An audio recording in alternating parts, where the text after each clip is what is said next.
Hello बच्चों, क्या हालचाल? सब बढ़िया? कैसे हैं आप लोग? Hope so you are doing well. Number system chapter हमारा लास्ट लेक्चर हो चुका है।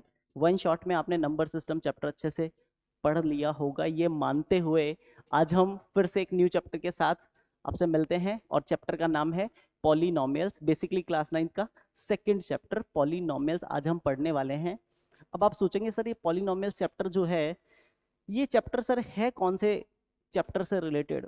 तो मैं कहूंगा बेटा क्लास 8th में आपने जो टू चैप्टर्स पढ़े थे, algebraic algebraic expressions algebraic expressions and identities, और चैप्टर नंबर 14 जो आपने पढ़ा था बेटा, चैप्टर नंबर 14 फैक्टराइजेशन। इन दोनों चैप्टर्स को अगर मैं कंबाइन करके ये देखूं कि इन चैप्टर्स का आगे फ्यूचर क्या है, तो ये इन चैप्टर्स का फ्यूचर है पॉलिनोमियल्स, राइट। पॉलिनोमियल चैप्टर में हम पढ़ेंगे आगे कि एल्जेब्रिक एक्सप्रेशन, अगर जैसे आप उम्र के साथ बड़े हो रहे हैं ना, वैसे ही एल्जेब्रिक एक्सप्रेशन अगर क्लास 8th में कितना था और क्लास 9th में अब उसका क्या रोल रहेगा आगे, तो वो आगे जाके क्या बन जाएगा? पॉलिनोमियल बन जाएगा ना। उसके लिए हमें पॉलिनोमियल चैप्टर क्या करना है, आज पढ़ना है। होप सो आप लोग बिल्कुल तैयार होंगे वन शॉट रिवीजन सीरीज में। ठीक है, चलिए करते हैं आज से स्टार्ट। बिना फालतू बात किए हम स्टार्ट करेंगे पहला टॉपिक। आप समझें कि कुछ बेसिक टर्म्स हमें सीखने होंगे, जिन बेसिक टर्म्स पे डिपेंडेंट होके हम ये कह सकें कि हाँ पॉलिनोमियल ये होता है। तो पहली जो बेसिक टर्म है पॉलिनोमियल की, दैट इज कांस्टेंट। कांस्टेंट क्या होता है बच्चे? Basically constants are symbols having fixed numerical value. ऐसे सिंबल्स जिनकी फिक्स्ड न्यूमेरिकल वैल्यू होती है, ऐसे सिंबल्स को हम क्या बोल देते हैं बच्चे? कांस्टेंट। जैसे 5 है, 5 एक कांस्टेंट है बेटा ना। 5 क्या है? एक कांस्टेंट। 5, हमारे हाथ में 5 फिंगर्स थी है ना। आज से 50 साल पहले लोग काउंट करते थे 1 2 3 4 5, तो 5 ही होता था। 5 का मीनिंग मतलब 5 सेम काइंड ऑफ थिंग्स। ठीक है, तो काउंटिंग के लिए जो 5 नंबर यूज में आ रहा है वो हमेशा से फिक्स ही रह रहा है। मतलब ये जो सिंबल मैंने बनाया है, इसको कई सालों पहले लोग 5 ही रीड करते थे, आज भी 5 ही रीड करते हैं। तो बेसिकली सिंबल्स वो जिनको फिक्स्ड वैल्यू असाइंड है, दोज आर कॉल्ड कॉन्स्टेंट्स। जैसे 5 हो गया, 7 हो गया, या फिर मैं बोलूं ऑल रियल नंबर्स है ना। ऑल रियल नंबर्स ये सब फिक्स्ड है ना, ये बदलने वाले लोग नहीं हैं। ठीक है, अगर मैं बात करूं नेक्स्ट पॉइंट पे कि वेरिएबल्स क्या होते हैं बच्चे, तो वेरिएबल्स के लिए समझें आप symbols which may be assigned different numerical values. ऐसे सिंबल्स जिनको डिफरेंट न्यूमेरिकल वैल्यूज असाइंड हो जाती हैं डिफरेंट डिफरेंट प्रॉब्लम्स में। लाइक एग्जांपल के तौर पे एक्स, ठीक है जी, वाई, जी, है ना। ये सब ऐसे सिंबल्स हैं बच्चे जो डिफरेंट डिफरेंट क्वेश्चन में इनकी डिफरेंट डिफरेंट वैल्यूज निकल के आती है हमारे सामने। तो ऐसे पर्टिकुलर सिंबल्स को हम क्या बोल देते हैं बच्चे? Variables, right. Now moving to the next point, algebraic expressions क्या होते हैं? तो एल्जेब्रिक एक्सप्रेशन इज बेसिकली, अगर मान लो आपके पास में एक मिक्सर है, उसमें आपने वेरिएबल्स, कांस्टेंट्स और अर्थमेटिक ऑपरेशंस यानी प्लस माइनस मल्टीप्लाई और डिवाइड उसमें रखे, बंद किया और उसे ऑन कर दिया, घुमा दिया।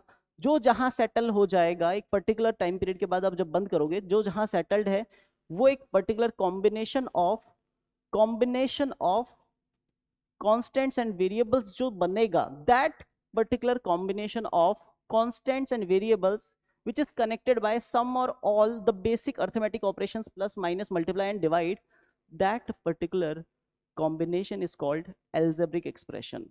आप ये समझें कि किसी भी जगह कहीं भी कांस्टेंट आ रहा है, कहीं भी वेरिएबल आ रहा है, कहीं भी प्लस माइनस मल्टीप्लाई डिवाइड लग रहे हैं, तो that particular formation, right. Example के तौर पर देख लेते हैं कि X Y upon 7 plus 4 upon Z -5, है ना। ये एक ऐसा एक्सप्रेशन है जिसमें वेरिएबल, कांस्टेंट, है ना, और प्लस माइनस मल्टीप्लाई डिवाइड लगे हुए हैं, सब यूज आ गए। और यहाँ पे ये जो मिक्सचर बन के हमारे सामने आया है बेटा, this mixture is called algebraic expression. Hope so आपको ये बात अच्छे से क्लिक कर गई होगी कि एल्जेब्रिक एक्सप्रेशन मतलब क्या होता है, राइट। तो चलते हैं नेक्स्ट टॉपिक की तरफ बढ़ते हैं। एल्जेब्रिक एक्सप्रेशन के बाद पॉलिनोमियल क्या होता है ना। तो बेटा ये समझने से पहले कि पॉलिनोमियल क्या होता है, अगर आप ये जान लेते हैं कि पॉलिनोमियल क्यों जरूरत पड़ी पॉलिनोमियल की, है ना, तो आप ये समझें कि एल्जेब्रिक एक्सप्रेशन में जो वेरिएबल्स थे उनकी पावर्स जो थी उनके लिए कोई एक डिफाइनेट पैटर्न नहीं था। तो पॉलिनोमियल एक ऐसा हमारे पास पैटर्न आया जो कहता है कि a polynomial is an algebraic expression. Polynomial एक एल्जेब्रिक एक्सप्रेशन ही है बेटा, जिसमें वेरिएबल्स जो भी इन्वॉल्व हैं उनकी पावर्स कैसी होंगी, होल नंबर्स होंगी। जितने भी वेरिएबल्स जहां जहां भी जिस जिस टर्म्स में वेरिएबल यूज हो रहे हैं वो सारे वेरिएबल्स जो भी होंगे उनकी पावर्स हमेशा कैसी होंगी बेटा, होल नंबर्स होंगी। एग्जाम्पल के तौर पे अगर हम बात करें, वैसे पॉलिनोमियल को डिनोट करने के लिए काम कौन करेगा, पी ऑफ एक्स करेगा, ठीक है। तो P of x that is equal to 3x plus 4, this is an example of polynomial, right. अब मैं बात करूं कि ये पॉलिनोमियल का एग्जाम्पल है, ये पॉलिनोमियल ही क्यों है, क्या ये एल्जेब्रिक एक्सप्रेशन में ही खुश नहीं था, क्योंकि ये एल्जेब्रिक एक्सप्रेशन भी है तो क्या ये एल्जेब्रिक एक्सप्रेशन बन के खुश नहीं था, बिल्कुल खुश था। लेकिन इसके पास एक खास बात थी बच्चे, इसमें वेरिएबल की पावर जो है यहाँ पे फर्स्ट वाली जो टर्म है, इस फर्स्ट टर्म में वेरिएबल की पावर 1 है, वेरिएबल की पावर 1 है, और सेकंड वाले टर्म में आपको वेरिएबल दिख ही नहीं रहा। तो क्या मैं यहाँ पे 4 into X to the power 0 लिख सकता हूँ, बिल्कुल लिख सकता हूँ। तो यहाँ पे 2 टर्म्स वाला ये एक पॉलिनोमियल मैंने एग्जाम्पल में लिया है। इस एग्जाम्पल में दोनों ही टर्म्स में जो वेरिएबल इन्वॉल्व है उन वेरिएबल्स की जो पावर्स है ना बच्चे, वो पावर्स हैं होल नंबर्स। तो इस पर्टिकुलर सिचुएशन में ऐसा एल्जेब्रिक एक्सप्रेशन जिसमें वेरिएबल्स की पावर होल नंबर्स होंगी, that particular expression is known as polynomials. अब आपसे अगर पूछा जाए कि कौन कौन से पॉलिनोमियल हैं कौन कौन से नहीं है, ठीक है, अगर मैं पूछूं क्या X square minus root of X 10 times root of X plus 7 is a polynomial और नॉट, तो आप बोलोगे no, no it is not a polynomial, right, ये एक पॉलिनोमियल नहीं है। अगर मैं आपसे पूछूं क्या 4x square minus 5x plus 7 ये एक पॉलिनोमियल है, तो आप बोलेंगे बिल्कुल सर ये एक पॉलिनोमियल है, यस। क्यों, क्योंकि सर इसमें हर एक जगह वेरिएबल की पावर होल नंबर्स हैं। तो फिर मैं पूछूंगा बेटा ऊपर वाला पॉलिनोमियल क्यों नहीं है, तो आप बोलेंगे सर यहाँ पे फर्स्ट टर्म में वेरिएबल की पावर होल नंबर है, नो डाउट होल नंबर है, लेकिन सेकेंड वाले टर्म में जो यहाँ पे रूट ऑफ एक्स लिखा हुआ है, ये रूट ऑफ एक्स में एक्स की पावर एक्चुअल में कितनी होती है 1/2, क्योंकि सर लास्ट क्लास में आपने बताया था कहीं पे भी अगर रूट ऑफ ए लिखा हुआ है तो उसका मतलब है ए की पावर कितनी 1/2, ठीक है। तो ए की पावर 1/2 किसको रिप्रेजेंट करती है, बेसिकली रूट ऑफ ए को। वैसे ही अगर यहाँ पे रूट ऑफ एक्स लिखा हुआ है मतलब एक्स की पावर कितनी है यहाँ पे 1/2, तो यहाँ पे एक्स की पावर जो है वो होल नंबर नहीं है। तो अगर किसी पर्टिकुलर एग्जाम्पल में एक्स की पावर होल नंबर नहीं है तो वो एल्जेब्रिक एक्सप्रेशन पॉलिनोमियल नहीं बन सकता। होप सो आपको पॉलिनोमियल की डेफिनेशन अच्छे से क्लिक कर गई होगी। Now moving to the next point, ठीक है, अगले पॉइंट पे बात करता हूं मैं, ठीक है। अगले पॉइंट पे अगर हम बात करें, थोड़ी चर्चा कर लें अगर अगले पॉइंट पे, तो moving to the next part, ठीक है, क्लासिफिकेशन ऑफ पॉलिनोमियल्स। पॉलिनोमियल्स को हम कैसे क्लासिफाई कर सकते हैं आप ये समझें। देखो डेफिनेशन अगर पॉलिनोमियल की क्लियर है तो पॉलिनोमियल के क्लासिफिकेशन 2 टाइप से हम कर सकते हैं। First thing, classification of polynomial on the basis of terms, terms के अकॉर्डिंग हम पॉलिनोमियल्स को क्लासिफाई कर सकते हैं, ठीक है।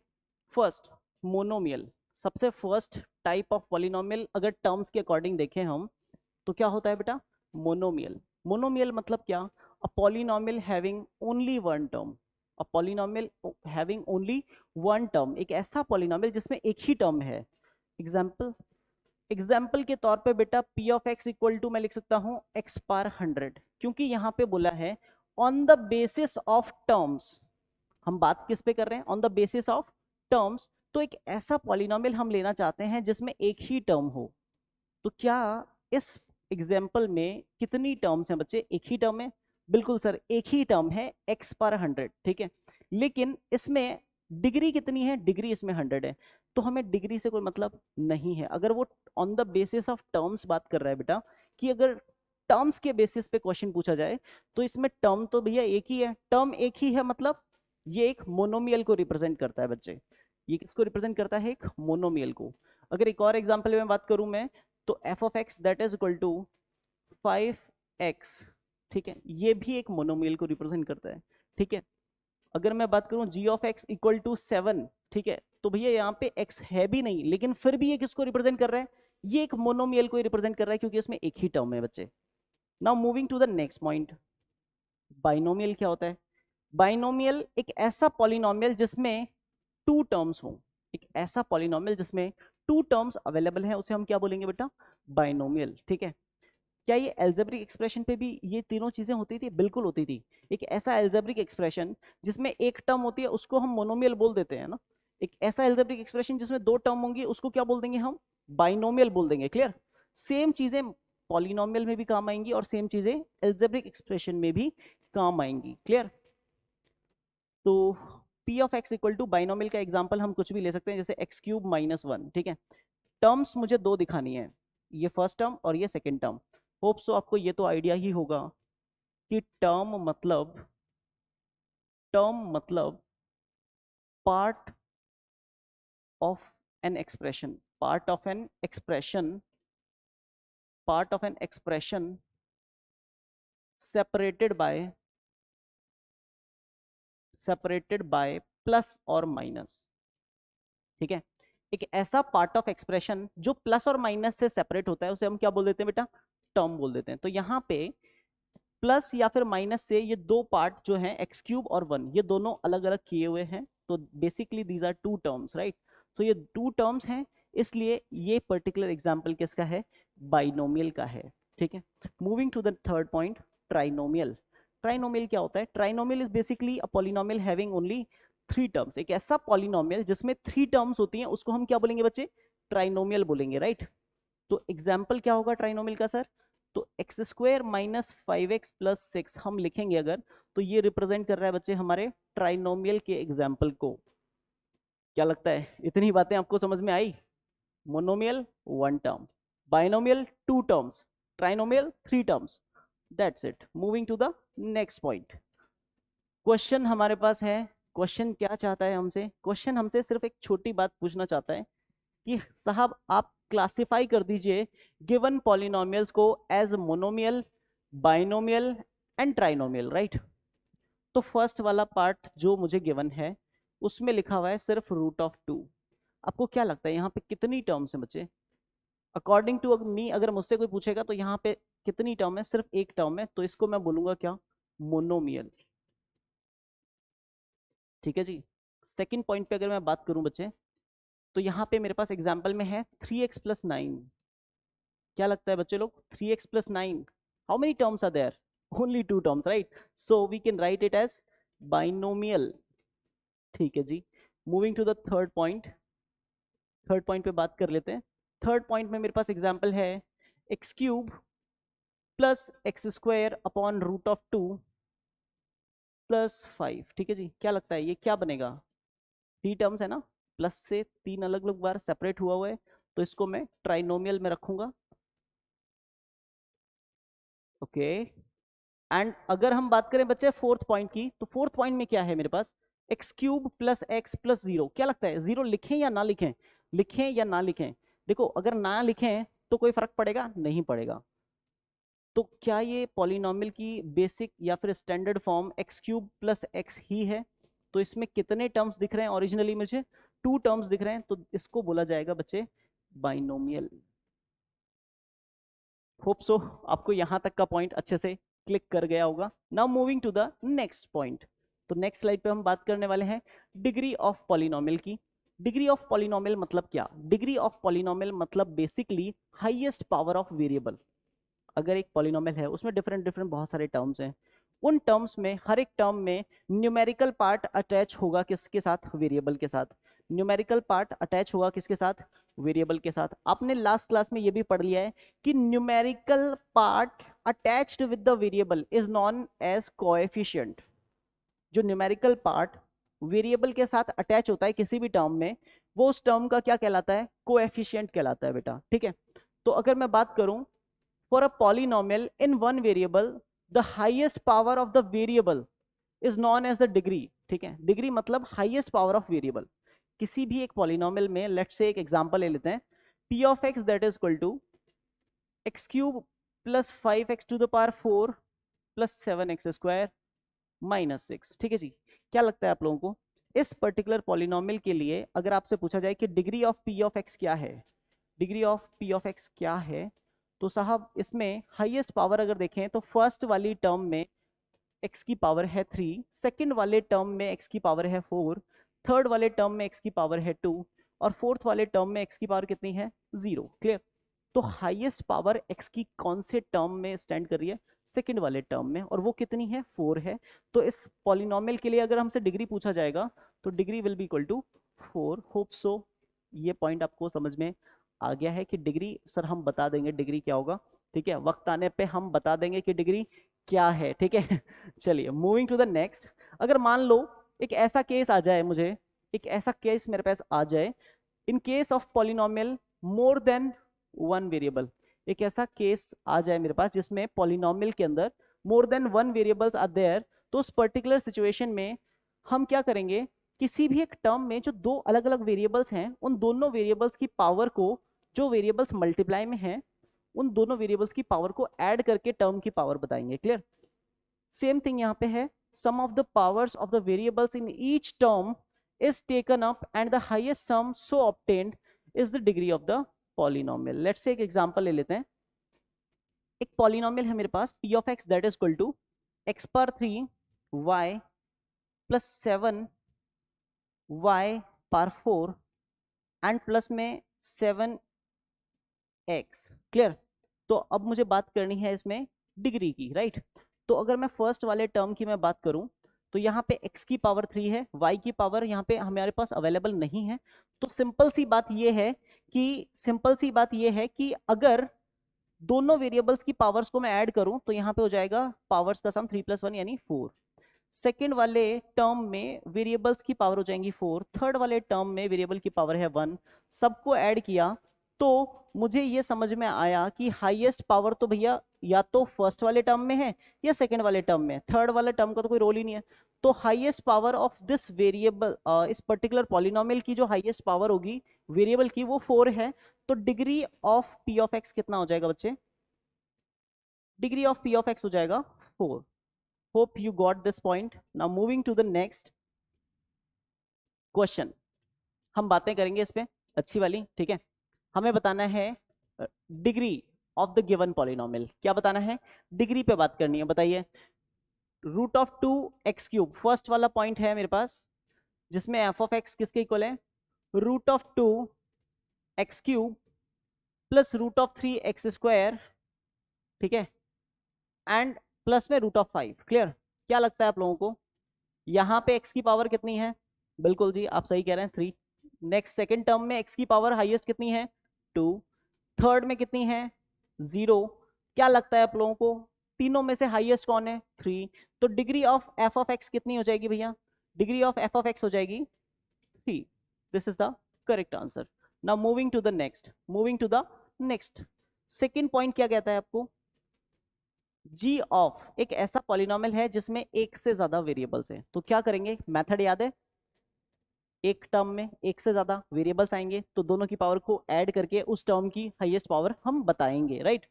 तो यहाँ पे g of x y z equal to हमें गिवन है root of 3 x power 3 y power 4 plus 3/7 x² z³ plus 2/5 x, right. क्या लगता है फर्स्ट वाले टर्म में x पावर 3 है y पावर 4 है, दोनों को ऐड किया तो कितना आया 7 आ गया सर। नेक्स्ट वाले में x पावर 2 z पावर 3 दोनों को ऐड किया कितना आया 5 आ गया सर। एंड थर्ड वाले टर्म में कितना आ गया 1 आ गया। क्या लगता है तीनों में से मैक्सिमम कौन है 7। तो degree of g x, y, z कितना हो जाएगा बच्चे 7 हो जाएगा। Hope so you got this point. Now moving to the next, आगे बढ़ते हैं sir. Classification of polynomials on the basis of degree. हाँ जी, समझे आप इस बात को। हमने पहले क्लासिफिकेशन ऑफ पॉलिनोमियल किया किसके बेसिस पे, नंबर ऑफ टर्म्स के बेसिस पे। अब हम किसके बेसिस पे क्लासिफाई कर रहे हैं पॉलिनोमियल्स को, डिग्री के बेसिस पे। तो आपको पता है मिनिमम किसी पॉलिनोमियल की डिग्री कितनी हो सकती है 0 हो सकती है।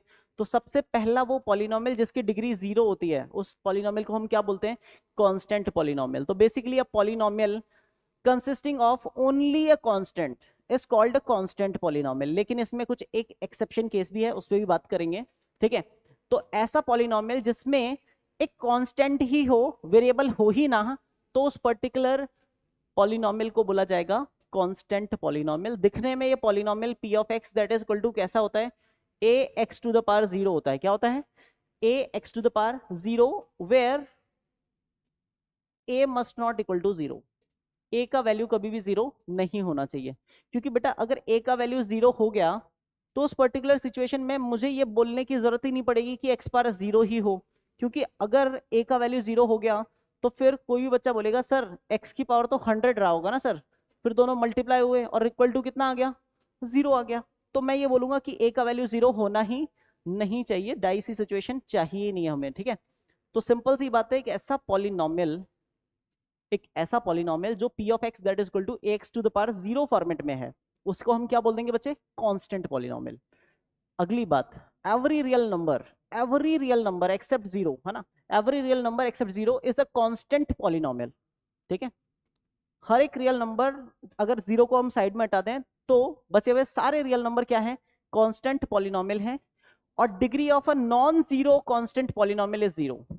जो नॉन जीरो पॉलिनोमियल होगा, नॉन जीरो मतलब a का वैल्यू 0 के इक्वल नहीं है, उस पर्टिकुलर सिचुएशन में जितने भी कांस्टेंट पॉलिनोमियल बनेंगे उनकी डिग्री कितनी होगी, 0। लेकिन अगर अगर नॉन जीरो की जगह जीरो पॉलिनोमियल आ जाए, तो कांस्टेंट अगर 0 आ जाए तो क्या होगा, तो इस पे हम बात नेक्स्ट स्लाइड में करेंगे। Now moving to the next point, linear polynomial.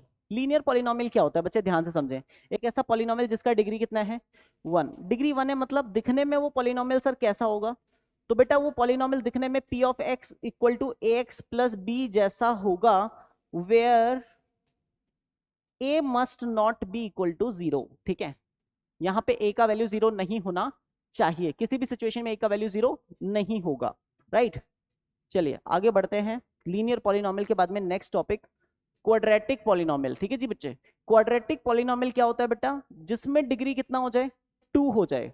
अगर डिग्री 2 है तो उस पॉलिनोमियल को क्या बोलेंगे, क्वाड्रेटिक पॉलिनोमियल। खास बात क्या होगी बच्चे, ये polynomial p of x equal to ax square plus bx plus c, where a must not equal to 0 format में होगा। मतलब ये पॉलिनोमियल जो होगा ना, वो हमेशा कुछ ऐसा दिखेगा, p of x equal to ax square plus bx plus c। यहाँ पे कौन 0 के इक्वल नहीं हो सकता बच्चे, a 0 के इक्वल नहीं हो सकता। ए के अलावा सर कोई और 0 हो सकता है, यानी बी और सी 0 हो सकता है, बिल्कुल बेटा, दोनों बी भी 0 हो सकता है, सी भी 0 हो सकता है, बी और सी दोनों भी 0 हो सकते हैं। मतलब अगर एग्जाम्पल पे बात करूं तो एक क्वाड्रेटिक पॉलिनोमियल का एग्जाम्पल 7x स्क्वायर जैसा भी हो सकता है, ठीक है जी।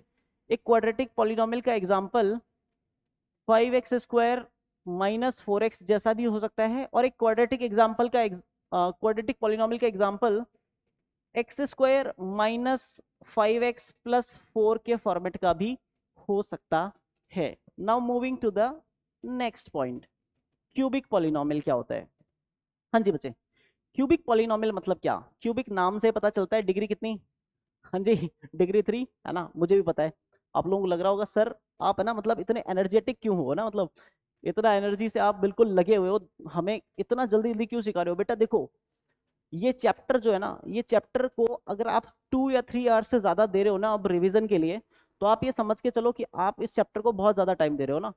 आप ये मान के चलें ये चैप्टर इतना ज्यादा बड़ा नहीं है, इस चैप्टर में ज्यादा एनर्जी आपको लगानी नहीं है, ये बहुत कम एनर्जी में भी ये चैप्टर में आप अपनी एक्सपर्टीज ला सकते हैं।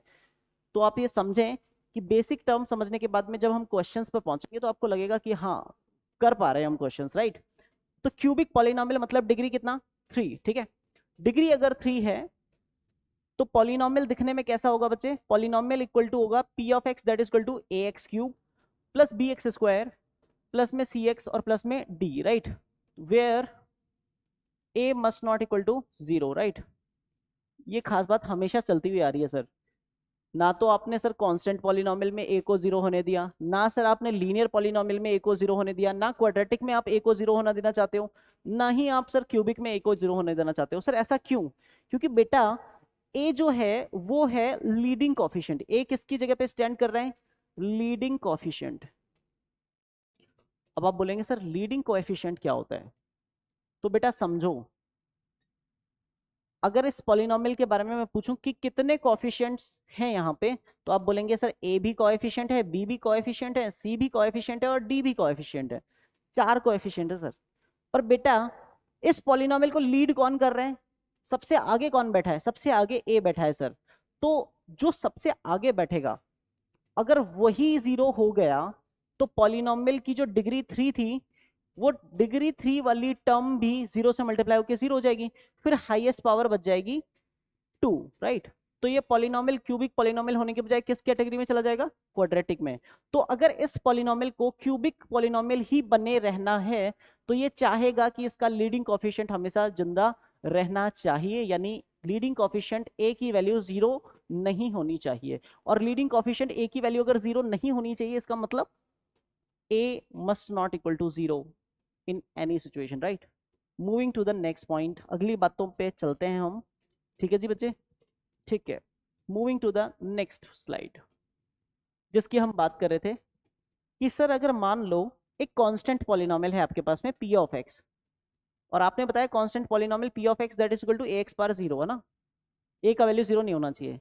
बट अगर a का वैल्यू सर 0 हो गया तो क्या होगा? तो बेटा a का वैल्यू अगर 0 हो गया तो ये पूरा ही 0 हो जाएगा, ठीक है।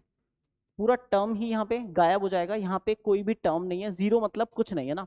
और p of x that is equal to 0 हो गया है तो उस पर्टिकुलर सिचुएशन में हम उसे बोलेंगे zero polynomial, because 0 is known as zero polynomial. अब अगर p of x equal to 0 लिखा हुआ है तो आप ये समझे बेटा कि ये जो 0 है इसके साथ में अगर आपको किसी ने पूछ लिया कि साहब इसकी डिग्री क्या है, जीरो पॉलिनोमियल की डिग्री क्या है, तो आप क्या करेंगे कि सर हो सकता है ना सर 0 के साथ में यहाँ पे x पर 7 रहा हो। फिर एक और बच्चा आके बोलेगा नहीं सर मैंने देखा था सर, मैं था सर उस जगह जहां पे 0 पॉलिनोमियल बन रहा था सर, वहां पे है ना x की पावर 100 बैठा था। फिर एक बच्चा और आएगा, बोले नहीं सर ये झूठ बोल रहा है, मैं भी वहीं था, x पर 100 नहीं था सर, x पर 300 था वहां पे। तो अगर किसी बेसिक सी प्रॉब्लम में किसी एक पर्टिकुलर सिचुएशन के बहुत सारे आंसर्स मिलने लग जाते हैं, डिफरेंट डिफरेंट टाइप ऑफ, अगर मैं बात करूं स्टूडेंट्स के लिए किसी एक पर्टिकुलर प्रॉब्लम के बहुत सारे रिजल्ट्स अगर एग्जिस्ट कर रहे हैं तो उस पर्टिकुलर सिचुएशन में हम क्या बोल देते हैं कि degree of zero polynomial is not defined. Something which is not same for everyone, something which is not same for everyone, उसको हम क्या बोल देते हैं? Not defined. क्या बोल देते हैं? Not defined. हमें पता ही नहीं है सब, पॉलिनोमियल अगर 0 बन गया है, 0 पॉलिनोमियल अगर है तो उस पर्टिकुलर सिचुएशन में उसकी डिग्री क्या होगी? डिफाइंड नहीं होगी। होप सो आपको 0 पॉलिनोमियल का कॉन्सेप्ट अच्छे से क्लिक कर गया होगा। Now moving to the next slide, ठीक है। नेक्स्ट स्लाइड पे बात करें, रेडी हैं सब लोग? क्वेश्चन पता है ना क्या कह रहे हैं? क्वेश्चन कह रहा है which of the following are constant polynomials, कौन कौन से कांस्टेंट पॉलिनोमियल है? चलो कुछ बच्चों ने अभी क्लिक कर लिया होगा कि सर फर्स्ट वाले में ना सर एक्स स्क्वायर दिख रहा है, हाँ या ना। बाकी के दो लोग जो बी एक्स प्लस सी थे ना वो तो 0 हो गए सर, लेकिन एक्स स्क्वायर अभी भी बैठा है ना, मतलब सर ये फर्स्ट वाला क्या है? क्वाड्रेटिक पॉलिनोमियल है। क्या है? क्वाड्रेटिक। क्योंकि सर डिग्री 2 देखते ही दिमाग में आ जाता है सर क्वाड्रेटिक पॉलिनोमियल है। होप सो आपको ये समझ आ गया होगी ये क्वाड्रेटिक है। सेकंड वाला पॉइंट क्या लगता है आपको? सेकंड वाला पॉइंट जो है हमारा वो है 3/2। क्या लगता है 3/2 के साथ में x की पावर कितनी रही होगी? कितनी x की पावर? क्या आप बिल्कुल श्योर हैं कि x पर 0 ही रह सकता है सर? क्योंकि x तो है ही नहीं उसके साथ में, तो x पर 0 ही है, मतलब इसकी डिग्री कितनी है सर? डिग्री इसकी 0 है। और क्योंकि इसकी डिग्री 0 है मतलब ये क्या है? कांस्टेंट पॉलिनोमियल है सर। क्या है? Constant polynomial. सर आपको जिस चीज की तलाश है वो सेकंड पॉइंट है, तो मैं बोलूंगा नहीं बेटा अभी और भी कांस्टेंट पॉलिनोमियल हो सकता है, तो मैं कहूंगा थर्ड पॉइंट चेक करते हैं। थर्ड पॉइंट में क्या लिखा हुआ है? 3/2 एक्स स्क्वायर प्लस में 4 लिखा हुआ है। क्या लगता है आप लोगों को 3/2 एक्स स्क्वायर प्लस में 4, इसके बारे में आप क्या कह सकते हैं? इसकी डिग्री कितनी हो सकती है? तो समझने की कोशिश करें। अगर इसकी डिग्री की मैं बात करूं तो इसकी डिग्री है 2, तो ये क्या बन जाएगा बच्चे? Quadratic polynomial. क्या ये मैं मान लूं कि आप लास्ट वाले दोनों पार्ट कर पाएंगे? अरे बिल्कुल कर पाएंगे आप लोग, है ना। चलिए moving to the next slide. Next slide पे बात करते हैं हम लोग, ठीक है। नेक्स्ट स्लाइड पे हम लोग बात करते हैं। नेक्स्ट पॉइंट क्या कहता है हमारा? नेक्स्ट पॉइंट कहता है classify the following polynomial as linear, quadratic and cubic polynomial, right. हमें क्लासिफाई करना है पॉलिनोमियल्स को लीनियर या क्यूबिक या क्वाड्रेटिक की फॉर्मेट में, ठीक है। क्या लगता है आपको सबसे फर्स्ट वाले में डिग्री कितनी है? हाँ जी, बिल्कुल, आप जहां भी बैठ के क्लास ले रहे होंगे आपकी आवाज आ रही है मेरे तक, ठीक है। डिग्री कितनी है? 2। और इस पॉलिनोमियल को मैं क्या बोलूंगा बच्चे? पॉलिनोमियल को मैं क्या बोलूंगा? क्वाड्रेटिक, क्योंकि डिग्री अगर 2 है तो पॉलिनोमियल हो जाएगा क्वाड्रेटिक पॉलिनोमियल। बहुत बढ़िया। Now moving to the next point, ठीक है। क्या है polynomial? 3x plus root of 5। क्या लगता है ये पॉलिनोमियल है? क्या ये वास्तव में पॉलिनोमियल है? बिल्कुल ये पॉलिनोमियल तो है सर। हमें ये देखना है कि x जो है, यानी जो वेरिएबल है, उसकी पावर होल नंबर होती है। उसकी वेरिएबल की पावर होल नंबर होनी चाहिए। हमें नंबर जो कांस्टेंट लिखा हुआ है उससे कोई मतलब नहीं है, कांस्टेंट की पावर चाहे कुछ भी लगे, बस वेरिएबल की पावर होल नंबर होनी चाहिए। तो सर वेरिएबल की पावर तो होल नंबर है ना सर, तो ये पॉलिनोमियल है सर, इस पे शक करने की कोई जरूरत नहीं है। यहाँ पे x की पावर कितनी दिख रही है? 1। तो यहाँ पे बेसिकली डिग्री कितनी है? डिग्री है 1। तो ये पॉलिनोमियल बोला जाएगा लीनियर पॉलिनोमियल। कोई परेशानी वाली बात नहीं होनी चाहिए। Now moving to the third point, क्या लगता है थर्ड पॉइंट के बारे में? 7x³ प्लस 3x² प्लस 2 कितनी डिग्री है भैया? हाँ जी, डिग्री कितनी? 3 लिख दें? बहुत बढ़िया, क्योंकि यहाँ पे फर्स्ट टर्म में पावर 3, सेकंड टर्म में पावर 2 है, थर्ड टर्म में x अवेलेबल ही नहीं है, मतलब वहां पे x की पावर 0 है। तो उस पर्टिकुलर सिचुएशन में एक ही टर्म ऐसी है जिसमें हाईएस्ट पावर कितनी है? 3। तो डिग्री 3 मतलब पॉलिनोमियल कैसा हो जाएगा? क्यूबिक पॉलिनोमियल हो जाएगा। होप सो आपको ये क्वेश्चन और अच्छे से क्लैरिटी दे गया होगा कि कैसे हम पॉलिनोमियल्स को क्लासिफाई कर सकते हैं। Moving to the next, write the degree types and names of the polynomials. क्या लगता है फर्स्ट वाले की डिग्री कितनी होनी चाहिए? अकॉर्डिंग टू मी डिग्री 2 है, सेकंड वाले में डिग्री 2 है, थर्ड वाले में डिग्री कितनी है? 1, क्योंकि यहाँ पे x की पावर कितनी है? दिख नहीं रही है पावर, मतलब जिसका कोई नहीं होता उसका एक जना तो होता है ना। तो यहाँ पे डिग्री दिख नहीं रही, तो कितनी है? 1। यहाँ पे डिग्री दिख नहीं रही, अरे यहाँ तो वेरिएबल भी नहीं दिख रहा, वेरिएबल भी नहीं दिख रहा, मतलब x की पावर कितनी है? यहाँ पे 0 है। अच्छा, तो यहाँ पे बेसिकली फोर्थ वाले की डिग्री मैं 0 लिख रहा हूँ, फिफ्थ वाले की पावर कितनी है x की? 1। तो डिग्री इन पांचों की हमने लिख दिया है 2 2 1 0 1, राइट। अगर मैं पूछूं कि ये कांस्टेंट है, लीनियर है, क्वाड्रेटिक है, क्यूबिक है, तो जिसकी डिग्री 2 है वो है क्वाड्रेटिक, जिसकी डिग्री 2 है क्वाड्रेटिक, जिसकी डिग्री 1 है वो लीनियर, जिसकी डिग्री 0 है वो कांस्टेंट। ठीक है जी, कांस्टेंट को मैंने पूरा लिखा है, ठीक है। जिसकी डिग्री 1 लीनियर। क्लियर? कोई परेशानी यहां तक नहीं होनी चाहिए। Now moving to the next point, moving to the next point, अगर पूछा जाए ये कितनी टर्म है यहाँ पे? 3 टर्म्स। 3 टर्म्स मतलब क्या लगता है आप लोगों को? अगर 3 टर्म्स है तो ये हो जाएगा ट्राइनोमियल। ओके, जिसमें 1 टर्म ओनली है उसे क्या लिख देंगे हम? मोनोमियल। जिसमें 2 टर्म्स हैं उसे लिख देंगे बाइनोमियल। ओके, एंड जिसमें 1 term monomial, and the last one 1 term monomial again. बिल्कुल, क्लासिफिकेशन की आपको बहुत अच्छे से क्लैरिटी मिल गई है। Now moving to the next slide, value of a polynomial है ना। आप ये समझें कि अगर एक पॉलिनोमियल आपके पास गिवन है, एग्जांपल ले लेते हैं बेटा, p of x that is equal to 7x² minus 2x plus 6। Clear? ये एक पॉलिनोमियल है मेरे पास, ठीक है। इस पॉलिनोमियल में मुझे अगर कोई बोलता है कि सर पुट कर दीजिए x के प्लेस पे 1, कितना पुट कर दीजिए? x के प्लेस पे 1 पुट कर दीजिए, तो मैं क्या करूंगा? जहां जहां x दिख रहा है वहां वहां 1 रख दूंगा, ठीक है।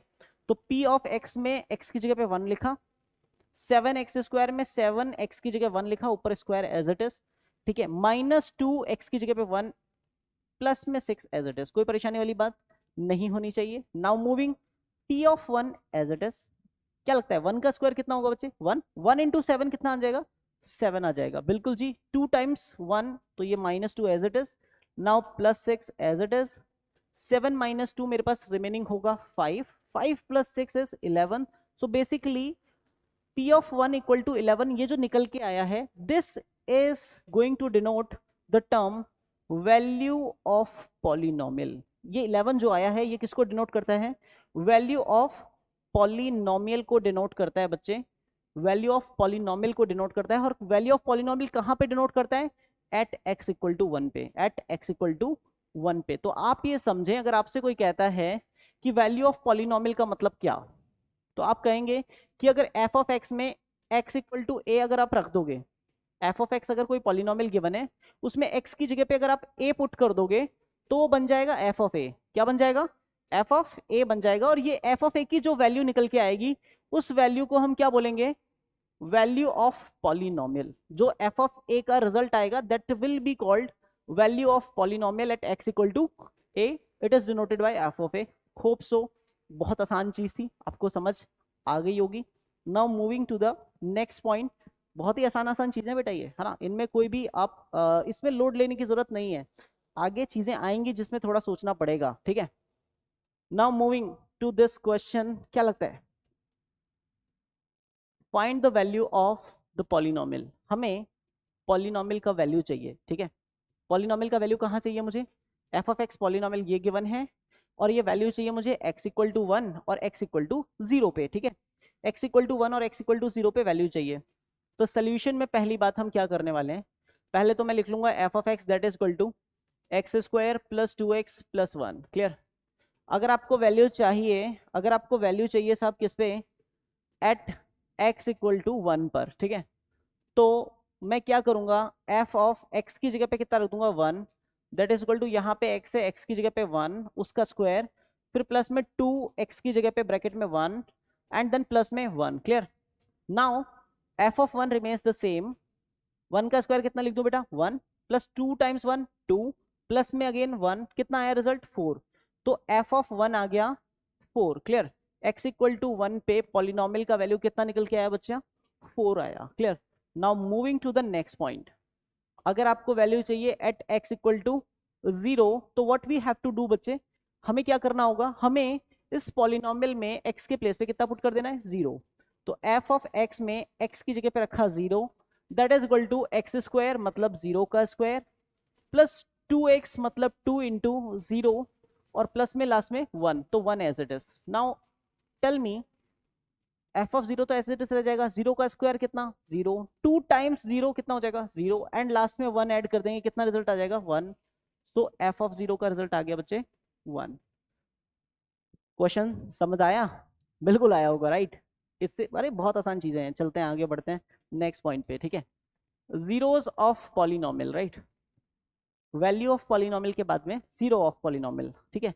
क्या लगता है जीरोस क्या होते हैं? जीरोस बेसिकली ऐसे रियल नंबर होते हैं, जीरोस बेसिकली ऐसे रियल नंबर्स होते हैं बच्चे which makes the value of polynomial zero. ऐसे रियल नंबर्स जिनको पॉलिनोमियल में पुट किया और पुट करते ही पॉलिनोमियल का ही वैल्यू कितना आ गया? जीरो आ गया, राइट। सर एग्जाम्पल पे बात कर लें? बिल्कुल कर लेते हैं बेटा। एक छोटा सा एग्जाम्पल ले लेते हैं ना, क्या लेते हैं? बिल्कुल एक छोटा सा एग्जाम्पल।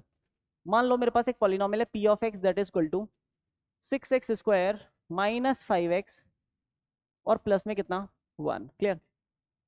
अगर मुझे कहता है कोई sir put x equal to 1/2, अब इसमें दो क्वेश्चन होंगे, सर आपको कैसे पता चला कि x की जगह 1/2 रखना है? तो बेटा उसके लिए आपको क्या करना पड़ेगा? वेट करना पड़ेगा, है ना। लेक्चर जब अपने हाफ पे पहुंचेगा तब आपको भी आइडिया लगने लग जाएगा कि सर को कैसे पता लगा था कि x की जगह हाफ रखना है ना। बट उसके लिए क्या करना होगा? वेट करना होगा। p ऑफ x में x की जगह पे 1/2 पुट करेंगे, x की जगह पे 1/2 पुट करेंगे बच्चे, क्या लगता है क्या आएगा आपके पास में? 6 टाइम्स एक्स स्क्वायर मतलब 1/2 का स्क्वायर माइनस 5 x की जगह पे 1/2 और प्लस में कितना? 1। 6 एज इट इज 1/2 का स्क्वायर करेंगे बच्चे, कितना आएगा? 1/4 माइनस 5 टाइम्स 1 5/2 प्लस में आ जाएगा मेरे पास 1। क्लियर?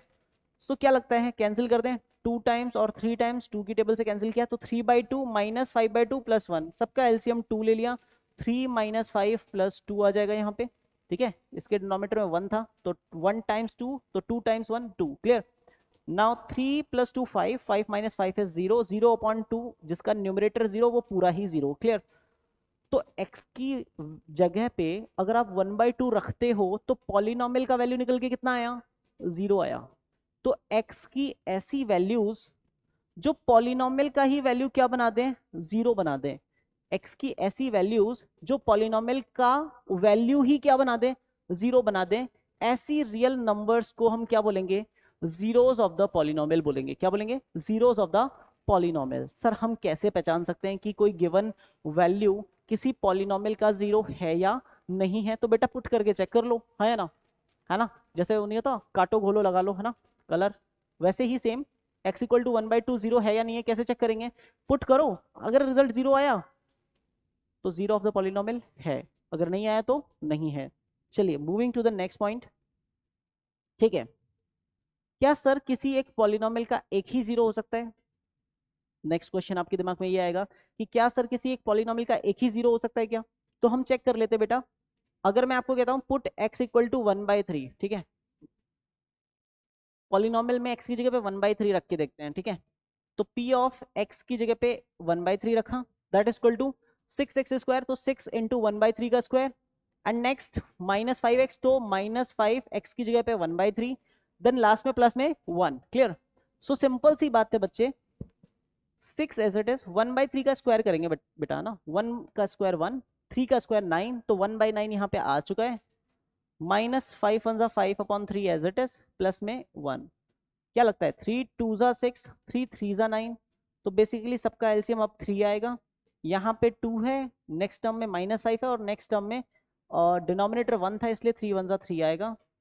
2 + 3 हो गया 5, 5 - 5 इज 0, तो 0/3 is basically equal to 0, right? तो सर x की जगह पे 1/3 रखा, तो भी सर पॉलिनोमियल का वैल्यू तो 0 आ गया, हाँ है ना?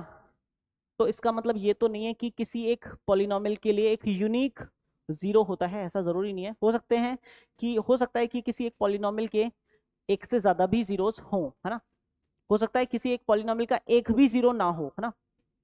तो सर ये कैसे पता चलेगा कि कितने जीरोस हो सकते हैं? तो बेटा किसी भी पॉलिनोमियल की जितनी डिग्री होती है, जितनी क्या होती है बेटा, इसकी डिग्री होती है, पॉलिनोमियल की जितनी डिग्री होती है ना, एटमोस्ट उतने जीरोस हो सकते हैं पॉलिनोमियल के, ठीक है जी। अगर एक पॉलिनोमियल की डिग्री इक्वल टू n है, तो एटमोस्ट n जीरोस हो सकते हैं, ज्यादा से ज्यादा उस पॉलिनोमियल के n जीरोस हो सकते हैं, ज्यादा से ज्यादा। कम से कम हो सकता है कि अगर डिग्री n है लेकिन जीरोस एक भी नहीं है, ऐसा भी हो सकता है। जैसे एग्जांपल सर, अगर मान लो बेटा मैं आपके पास में लिख दूं p of x equal to x² + 1, ठीक है जी, क्या लगता है x की जगह पे इसमें क्या पुट करें कि पॉलिनोमियल का वैल्यू 0 आ जाए?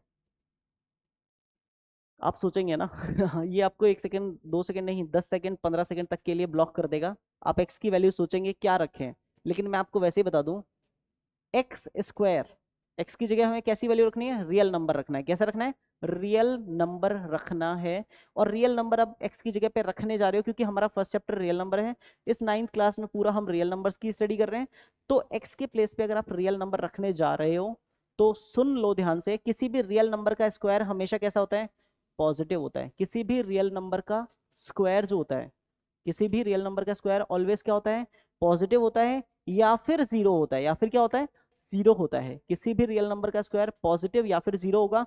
उसमें आप अगर 1 ऐड कर दोगे तो रिजल्ट हमेशा 1 या उससे बड़ा ही आएगा, ग्रेटर देन और इक्वल टू 1 रिजल्ट आने वाला है। तो रिजल्ट कभी भी जीरो नहीं आएगा, और रिजल्ट कभी भी जीरो नहीं आएगा इसका मतलब पॉलिनोमियल की वैल्यू जीरो हो ही नहीं सकती। और पॉलिनोमियल की वैल्यू अगर जीरो नहीं हो सकती ना बेटा, तो आप ये समझ जाएं कि किसी भी सिचुएशन में इस पॉलिनोमियल का एक भी जीरो एग्जिस्ट नहीं कर रहा है, ठीक है। बट ये एग्जांपल आप ये समझें कि ये बताने के लिए था कि जरूरी नहीं है कि किसी पॉलिनोमियल की डिग्री अगर n है तो उसके एटमोस्ट n जीरोस हो सकते हैं, मतलब उसके जीरोस होंगे ही। ऐसा भी हो सकता है कि उसके जीरोस ना हो, है ना, ठीक है। ये चीजें सीखने के लिए हैं, जज्बाती होने की जरूरत ज्यादा नहीं है। Moving to the next point, question है हमारे पास, सिंपल क्वेश्चन है। पॉलिनोमियल गिवन है f of x equal to 6x + 102, और इसका हमें क्या बताना है, जीरो ऑफ द पॉलिनोमियल बताना है। क्या बताना है, जीरो ऑफ द पॉलिनोमियल। तो बेसिकली हम क्या करते हैं, फैक्टराइज कर लेते हैं साहब। क्या कर लेते हैं, फैक्टराइज कर लेते हैं ना, जो भी पॉलिनोमियल गिवन है। तो f of x equal to मेरे पास गिवन है बेटा 6x + 102, ठीक है।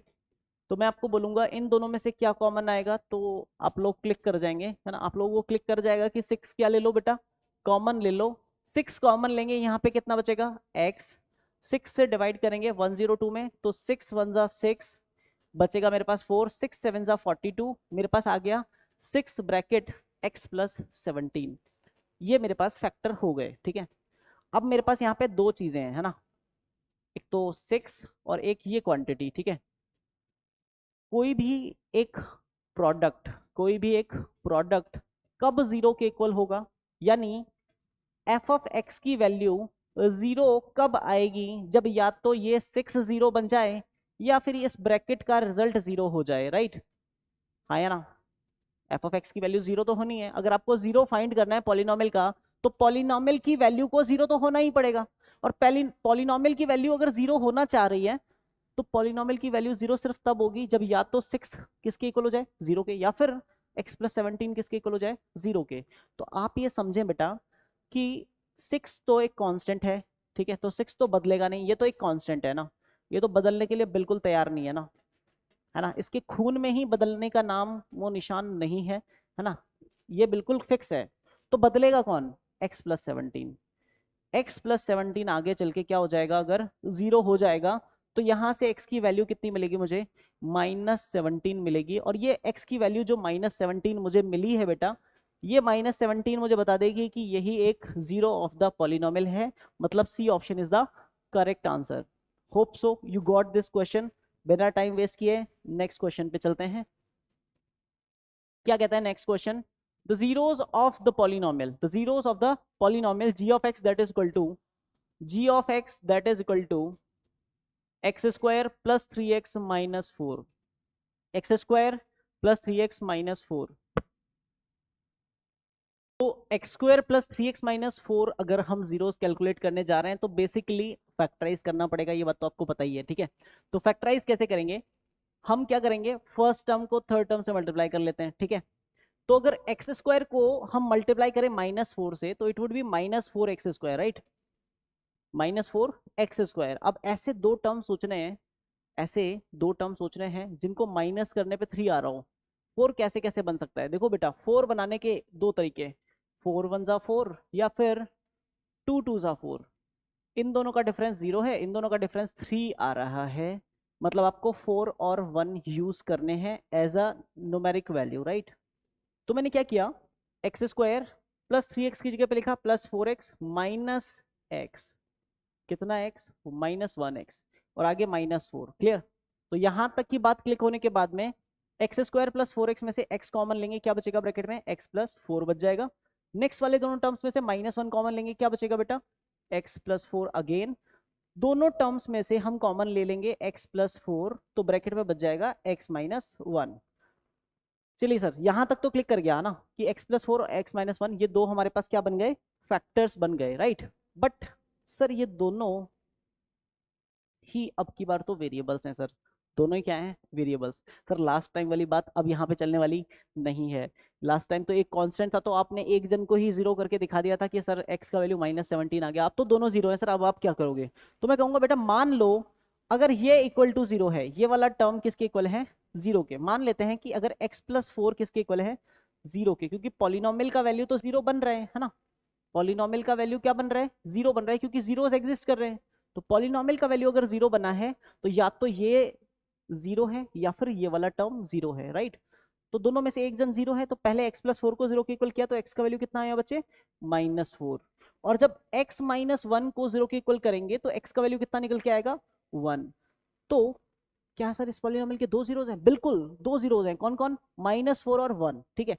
तो -4 और 1 कहां पे दिख रहा है मुझे ऑप्शंस में, सी ऑप्शन में, -4 और 1। तो C option is the correct answer. बिना टाइम वेस्ट किए हम चलते हैं नेक्स्ट क्वेश्चन की तरफ। आइए जरा आगे बढ़ते हैं। डिवीजन ऑफ पॉलिनोमियल, ठीक है सर, डिवीजन ऑफ पॉलिनोमियल क्या है बेटा, कुछ नहीं है, बिल्कुल ये समझ के चल कि इससे आसान दुनिया में कुछ नहीं है। कैसे, पहले हम बचपन में डिवाइड कैसे करते थे वो सीख लेते हैं, फिर हम अब पॉलिनोमियल्स में कैसे डिवाइड करेंगे वो भी सीख ही लेंगे। तो पहले रिकॉल कर लेते हैं। अगर मान लो 17 में 3 का डिवाइड करना है, 17 में किसका डिवाइड करना है, 3 का डिवाइड करना है, तो 3 टाइम्स 5 इज 15, राइट। 3 से 5 टाइम्स डिवाइड किया, 15 आया। उसके बाद में आप क्या करते थे, माइनस करते थे। आप माइनस तो करते थे, लेकिन आपके टीचर ने आपको सिखाया था स्टार्टिंग में कि इस पर्टिकुलर सिचुएशन में हम 17 को भी पॉजिटिव रख रहे हैं, 15 को भी पॉजिटिव रख रहे हैं, ठीक है। तो जब भी हम इन दोनों टर्म्स को मल्टीप्लाई करके यहाँ पे 15 लिखते हैं, तो 15 लिखने के बाद हम 15 का साइन चेंज करते हैं। क्या करते हैं? 15 का साइन चेंज करते हैं। ये आपको याद नहीं रहा, बट ऐसा होता है। तो 15 का साइन चेंज करेंगे तो 17 प्लस का है, 15 माइनस का है, तो रिजल्ट बच जाता है प्लस का 2। क्लियर? ये चीजें अगर आपको पता है कि 3 से 17 में हम ऐसे डिवाइड किया करते थे, तो फिर फटाफट आ जाओ, अगली बात करते हैं। मेरे पास क्वेश्चन है, ठीक है? डिवाइड, ठीक है, divide x square plus 3x plus 2 by x plus 1, है ना? सिंपल सा क्वेश्चन लिया है मैंने, बिल्कुल सिंपल, है ना? आपको क्लिक करना चाहिए बस। तो आपको पता है जिसको डिवाइड करना है वो क्या होगा? डिविडेंड होगा। क्या होगा? डिविडेंड होगा। तो x square plus 3x plus 2 जो डिविडेंड है उसे हमने इस डिवीजन, लॉन्ग डिवीजन वाले साइन के अंदर रखा है। x प्लस 1 डिवाइजर है, उसे बाहर रखेंगे। जो ऊपर लिखा जाएगा that will be known as quotient, ठीक है? क्वोशिएंट बोलेंगे उसे, ठीक है जी, क्वोशिएंट बोलेंगे उसे। तो उस पर्टिकुलर सिचुएशन में जो भी क्वोशिएंट बनेगा, उस क्वेश्चन को हम Q ऑफ x से डिनोट करेंगे। किससे डिनोट करेंगे? Q ऑफ x से।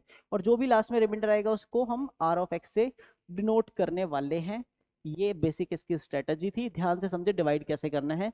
डिवाइड शुरू करने से पहले ये देख लें कि जो दोनों पॉलिनोमियल्स हैं, divisor polynomial and dividend polynomial, दोनों की पावर्स, दोनों के अंदर जो टर्म्स रखे हुए हैं, उन टर्म्स में वेरिएबल्स की पावर्स कौन से ऑर्डर में हो? डिक्रीजिंग ऑर्डर में। यानी सबसे पहले सबसे बड़ी पावर, उसके बाद में उससे छोटी पावर, उसके बाद में उससे छोटी power, and so on, right?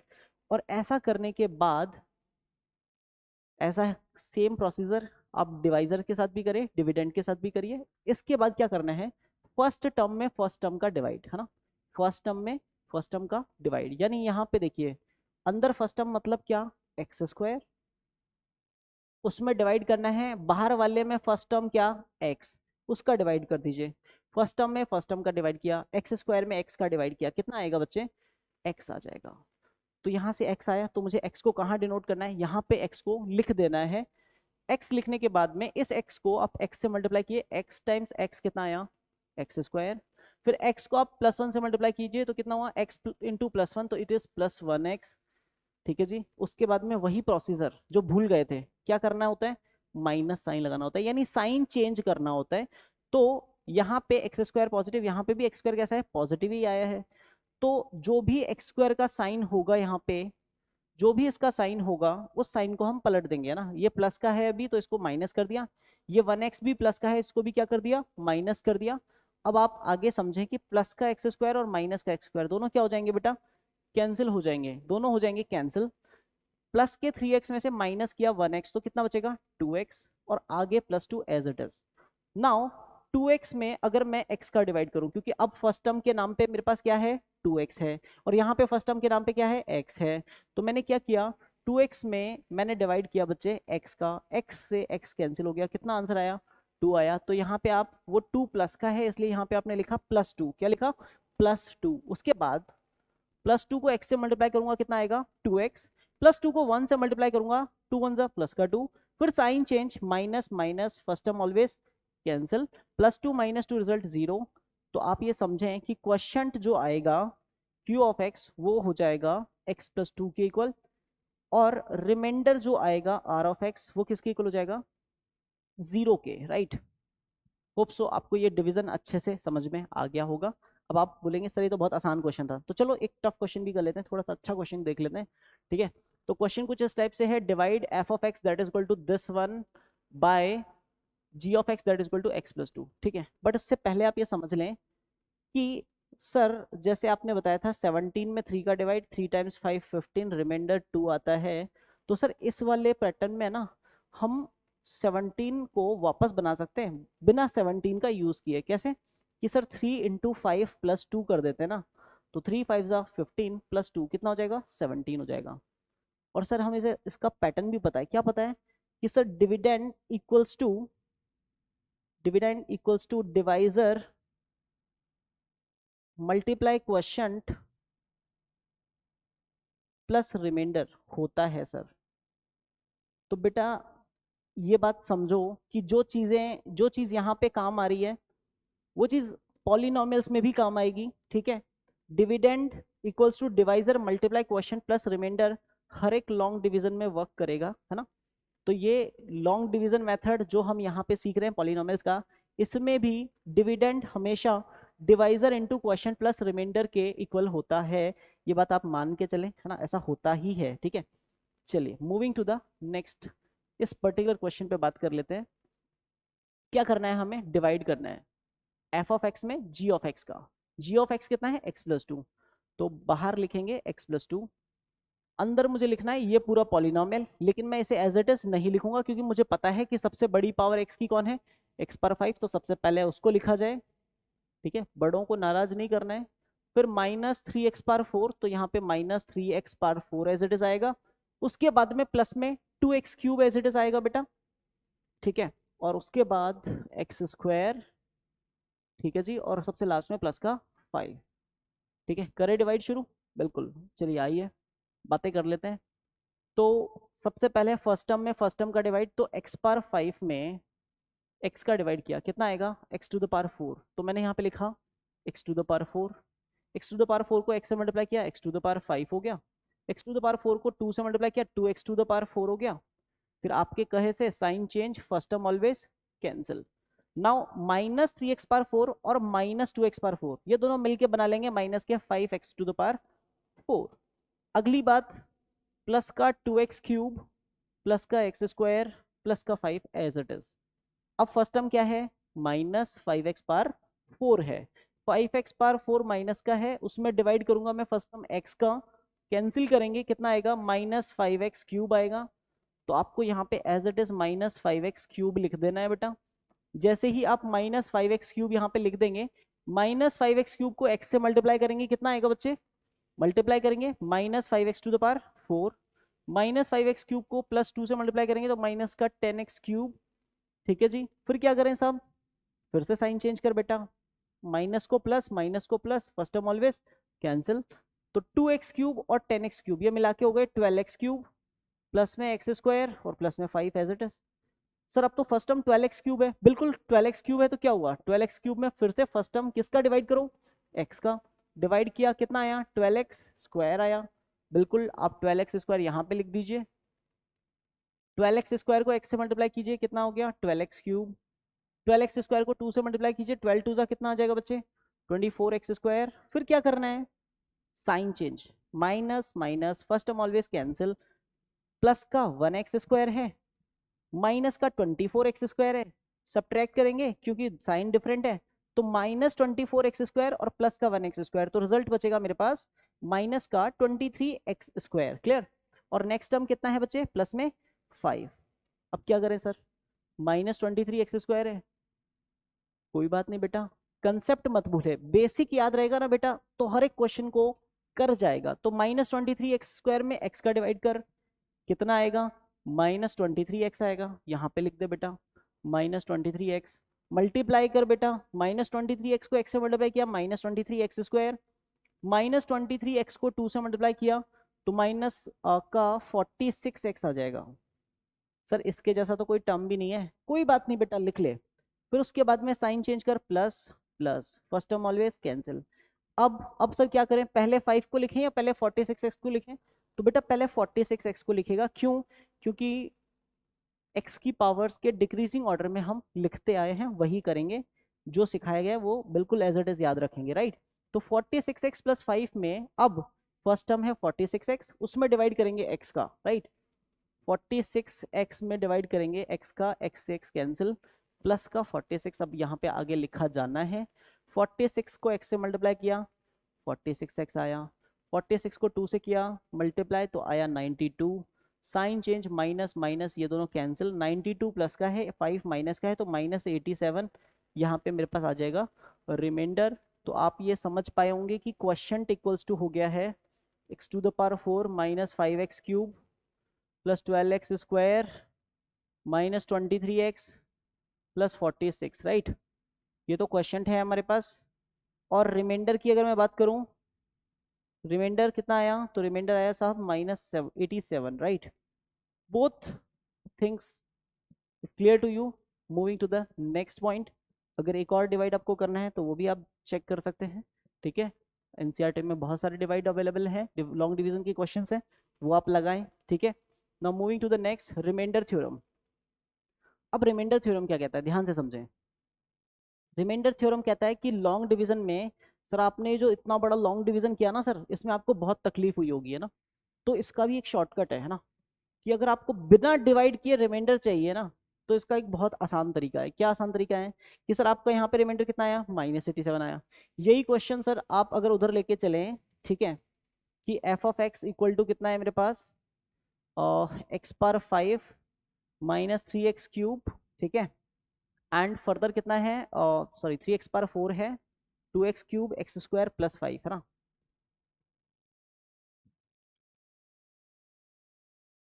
Three x power 4 + 2x³ ठीक है, +x² + 5, और इसमें हमने डिवाइड किया था x+2 से। तो रिमाइंडर थ्योरम कहता है कि अगर आपको x+2 से इस क्वेश्चन में आपने डिवाइड किया, बहुत टाइम लगा, और आपको बहुत क्विकली अगर रिमाइंडर चाहिए, तो आप क्या करो, x+2 को 0 के इक्वल रख दो। x+2 को 0 के इक्वल रखा तो x की वैल्यू कितनी आई, -2। तो सर सिंपल है, आप इस पॉलिनोमियल में पुट कर दो x के प्लेस पे -2, ठीक है। मैंने कहा यार बहुत बड़ा है ये, तो बहुत टाइम लग जाएगा, और सर करो तो सही पुट। तो पुट करेंगे अगर x के प्लेस पे -2, तो f ऑफ -2 कितना आएगा बच्चे, x के प्लेस पे जहां जहां x दिख रहा है वहां वहां -2 पुट करेंगे, तो -2x⁵ -3 x के प्लेस पे -2⁴ +2x³ यानी x के प्लेस पे -2 उसकी पावर 3, फिर प्लस में x² यानी -2 का स्क्वायर, और प्लस में कितना 5। ओके, नेगेटिव अगर नंबर है और पावर है ऑड, नेगेटिव को नेगेटिव से अगर आप ऑड टाइम्स मल्टीप्लाई कर रहे हो तो रिजल्ट कैसा आना है, पॉजिटिव ही आना है, नहीं नेगेटिव ही आएगा। नेगेटिव को अगर नेगेटिव से मल्टीप्लाई कर रहे हो कितने टाइम्स, ऑड टाइम्स, तो रिजल्ट आएगा नेगेटिव, और अगर इवन टाइम्स मल्टीप्लाई कर रहे हो तो रिजल्ट आएगा पॉजिटिव। तो यहाँ पे माइनस की पावर 5 है तो रिजल्ट नेगेटिव आएगा, 2 की पावर 5 मतलब 32, एंड देन -2 की पावर 4 है, पावर इवन है, रिजल्ट पॉजिटिव आएगा, तो 16 आ गया इसका रिजल्ट। बेसिकली उस 16 को -3 से मल्टीप्लाई करूंगा तो 16 3 जा कितना हो जाएगा बच्चे, माइनस का 48 है ना। फिर -2 की पावर 3 है तो ये हो जाएगा -2 का क्यूब मतलब -8, उसको 2 से मल्टीप्लाई करूंगा तो माइनस का 16, -2 की पावर 2 यानी प्लस का 4 और प्लस में 5 एज इट इज। क्या लगता है सबको ऐड कर लें, देखो -32 और -16 तो माइनस का 48 हो गया, -48 और -48 तो ये हो गया माइनस का 96, 5 + 4 ऐड होके हुआ 9, दोनों को सिंप्लीफाई किया तो माइनस का 87, ये आया रिमाइंडर। जो रिमाइंडर हमने उधर बहुत सारी स्टेप लॉन्ग डिवीजन करके जिसमें बहुत सारी मिस्टेक हो सकती थी वैसे कैलकुलेट किया, वो रिमाइंडर हम डायरेक्ट भी कैलकुलेट कर सकते हैं, बट ये कैसे पॉसिबल हो पाया, रिमाइंडर थ्योरम से। तो रिमाइंडर थ्योरम कहता क्या है, स्टेटमेंट क्या है वो समझे आप। Let f x be any polynomial जिसकी डिग्री ग्रेटर देन और इक्वल टू क्या है 1, कोई भी पॉलिनोमियल जिसकी डिग्री 1 या उससे ज्यादा है उसमें रिमाइंडर थ्योरम लग सकती है। पहली बात तो ये कि डिग्री ऑफ पॉलिनोमियल एक या उससे ज्यादा होनी चाहिए, this is the first point. And a कोई भी अगर एक रियल नंबर है और आप एफ ऑफ एक्स को डिवाइड करना चाहते हो किसी लीनियर पॉलिनोमियल x - a से, एफ ऑफ एक्स को आप किससे डिवाइड करना चाहते हो, x - a से डिवाइड करना चाहते हो, तो रिमाइंडर जो होगा वो एफ ऑफ ए के इक्वल होगा, है ना। इसने थोड़ा शॉर्टकट में बता दिया, मैं बताता हूँ आपको। इसने क्या किया, x - a को 0 के इक्वल किया, और फिर x का वैल्यू कितना आया, a आया, तो ये x की जगह पे a रख दिया इसने। एफ ऑफ एक्स था, x की जगह पे क्या रख दिया बेटा, a पुट कर दिया, और एफ ऑफ ए का जो रिजल्ट आएगा वही क्या होगा, रिमाइंडर होगा। होप सो आपको ये पॉइंट अच्छे से क्लियर हो गया होगा। Now moving to the next point, ठीक है, बात करते हैं रिमाइंडर थ्योरम के ऊपर बेस्ड एक और क्वेश्चन की। क्वेश्चन है हमारे पास, सेम क्वेश्चन, आप लोग ट्राई कर सकते हैं, ठीक है। आप लोग ट्राई करके मुझे इसका रिप्लाई जरूर दें, ठीक है। ये आप बिल्कुल सोचें क्वेश्चन कैसे किया जा सकता है। Now moving to the next, simple है ना, x - 2 = 0 करोगे, x का वैल्यू 2 पुट करोगे तो आंसर आपका आ जाएगा। नेक्स्ट क्वेश्चन, क्वेश्चन क्या कहता है ध्यान से समझें, अच्छा क्वेश्चन है। क्वेश्चन आपसे कुछ कहना चाहता है, समझें आप बात को। The polynomial x³ - 1 and x² + 1 are divided by x + 1। दोनों पॉलिनोमियल हैं, दोनों को मैंने x+1 से डिवाइड किया है। किससे डिवाइड किया है बच्चे? x+1 से। तो मुझे चाहिए रिमाइंडर, है ना। जब मैंने x+1 से फर्स्ट वाले पॉलिनोमियल को डिवाइड किया तब जो रिमाइंडर आया वो है r1, और जब मैंने x+1 से सेकंड वाले पॉलिनोमियल को डिवाइड किया तब जो रिमाइंडर आया वो है r2। और फिर क्वेश्चन चाहता है कि कौन सा स्टेटमेंट, जो नीचे गिवन स्टेटमेंट्स हैं 4, इनमें से कौन सा स्टेटमेंट ट्रू है, ये हमें बताना है, राइट। तो समझे आप बात, सिंपल सा पॉइंट है मेरा। अब मान लीजिए फर्स्ट वाला पॉलिनोमियल है p of x that is equal to x³ - 1। आपने जब इसमें x+1 से डिवाइड किया तो आप इसमें रिमाइंडर थ्योरम लगाइए। x+1 से डिवाइड कर रहे हैं, अगर x+1 से डिवाइड कर रहे हैं तो क्या करेंगे, x+1 को 0 के इक्वल रखेंगे। तो जब x+1 इक्वल टू 0 रखेंगे बेटा, तो यहां से x की वैल्यू कितनी निकल के आएगी, +1 को उधर फेंकेंगे तो कितना आएगा, -1। तो यहाँ पे मैं क्या कहना चाहता हूँ आपसे कि put x equal to -1 in this polynomial. तो जब आप पॉलिनोमियल में x की जगह पे -1 पुट करेंगे, यहाँ पे x है, x की प्लेस पे -1 पुट किया, उसकी पावर कितनी 3, आगे -1, तो रिजल्ट आएगा -1 का क्यूब -1 अगेन -1, तो ये हो जाएगा माइनस का 2। And this result is basically equal to r1, क्योंकि फर्स्ट वाले पॉलिनोमियल में डिवाइड करने पे जो रिमाइंडर आ रहा था उसको हमने डिनोट किया था r1 से। सिमिलरली जो सेकंड पॉलिनोमियल है x² + 1, आप उसे लिख दीजिए g ऑफ x, और वो किसके इक्वल है, x² + 1 के। आप उसमें भी पुट कीजिए x इक्वल टू कितना, -1। x इक्वल टू -1 जब आप इसमें पुट करेंगे तो यहाँ पे g ऑफ -1 की जगह पे हो जाएगा r2, क्योंकि रिमाइंडर r2 आएगा। x की प्लेस पे -1 पुट किया तो -1 का स्क्वायर प्लस में 1।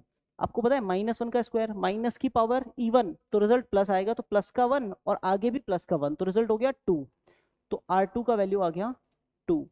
r1 है -2, r2 है प्लस का 2। क्या लगता है आप लोगों को, अगर मैं r1 और r2 को ऐड करूंगा, दोनों को ऐड करूंगा, r1 कितना है -2, r2 कितना है +2, -2 + 2 कितना रिजल्ट देगा 0। तो basically r1 + r2 equal to 0 correct statement हो सकता है, मतलब first option is the correct answer. Hope you got this answer. Now moving to the next question. चलिए, फैक्टर थ्योरम क्या होता है। फैक्टर थ्योरम समझने से पहले मैं एक्सपेक्ट करूंगा आपसे कि आप ये छोटी सी बात क्लिक करके बैठे हों कि अगर मान लो एक पर्टिकुलर डिवीजन है, लॉन्ग डिवीजन है ना, मुझे 15 में डिवाइड करना है, किसका, 3 का, है ना। 15 नहीं, हमारा एग्जांपल तो 17 होता था, तो 17 में अगर मैं 3 का डिवाइड करता हूँ, आप सोचेंगे सर 17 में ही 3 का डिवाइड क्यों करते हो, 17 की कोई दुश्मनी है सर 17 से आपकी? नहीं नहीं, दुश्मनी नहीं है, ये एक फेवरेट एग्जांपल है, ध्यान से समझें आप। कभी आप सोचेंगे इसके बारे में तो एक बहुत अच्छी, एक अमेजिंग चीज है ना, ठीक है। Beauty of mathematics is just behind this number, right. तो 3 से 17 में अगर आप डिवाइड कर रहे हैं, सो 3 5 15, रिमाइंडर कितना आएगा 2, ठीक है, हमने साइन चेंज किया, राइट। तो जब तक किसी भी नंबर से दूसरे नंबर में जब हम डिवाइड करते हैं और रिमाइंडर का वैल्यू अदर देन 0 रहता है, क्या रहता है, अदर देन 0 रहता है, तब फैक्टर वेक्टर की कोई बात नहीं होती है। लेकिन अगर मान लो मैं 3 से 15 में डिवाइड करता हूँ, 3 5 15, रिमाइंडर कितना आया 0। तो जिस दिन रिमाइंडर 0 हो जाता है बेटा, जिस दिन रिमाइंडर 0 हो जाता है, उस दिन जो डिवाइजर होता है ना बेटा, डिवाइजर मतलब बेसिकली सॉरी डिविडेंड जो होता है, डिविडेंड बेसिकली 15, वो डिवाइजर टाइम्स क्वोशंट के डायरेक्टली इक्वल हो जाता है। समझ में आ रही है बात, डिवाइजर टाइम्स क्वोशंट के डायरेक्टली इक्वल हो जाता है, क्योंकि आप कह रहे हो ना कि सर रिमाइंडर कितना है, रिमाइंडर तो 0 हो गया सर, तो 15 जो है वो डायरेक्टली 3 × 5 के इक्वल हो जाएगा, क्योंकि रिमाइंडर 0 हो गया, है ना। जिस दिन रिमाइंडर 0 हो गया उस दिन 15 3 × 5 के इक्वल हो गया। रिमाइंडर 0 होने का मतलब लास्ट वाला जो भी था वो गायब हो गया, मतलब अब 15 को मैं लिख सकता हूँ 3 × 5। तो यहाँ पे ये 3 और 5 दोनों किसको रिप्रेजेंट कर रहे हैं, ये दोनों जन ये बता रहे हैं मुझे कि सर 15 के ना हम दोनों क्या हैं, फैक्टर्स हैं। 15 के हम दोनों क्या हैं, फैक्टर्स हैं। अगर यहाँ पे कोई भी एक अदर देन 0 कोई और चीज आ जाती ना अगर गलती से, तो ये दोनों ये स्टेटमेंट नहीं बोल पाते। तो आप ये बात समझें बेटा कि जब भी लॉन्ग डिवीजन प्रोसेस में किसी एक पर्टिकुलर सिचुएशन में रिमाइंडर 0 आया तो उस सिचुएशन में डिवाइजर और क्वोशिएंट दोनों क्या बन जाते हैं, फैक्टर बन जाते हैं डिविडेंड पॉलिनोमियल के, राइट। अब इस चीज का फैक्टर थ्योरम से क्या लेना देना है आप ध्यान से समझें। फैक्टर कब बनेगा, जब रिमाइंडर क्या हो, 0। और रिमाइंडर निकालना किसने सिखाया, रिमाइंडर थ्योरम ने। और रिमाइंडर थ्योरम क्या कहता है कि कोई भी पॉलिनोमियल का रिमाइंडर 0 आएगा, इसका मतलब बेसिकली किसी एक पर्टिकुलर रियल नंबर पे पॉलिनोमियल का वैल्यू क्या हो रहा होगा, 0 हो रहा होगा।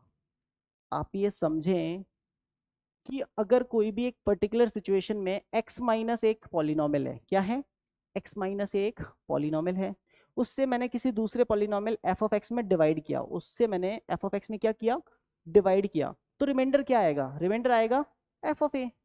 और वो रिमाइंडर अगर किसके इक्वल है, 0 के, रिमाइंडर किसके इक्वल है, 0 के, तो उस सिचुएशन में जो डिवाइजर है यानी जो x माइनस ए है वो एक फैक्टर हो जाएगा बेटा किसका, f ऑफ x का।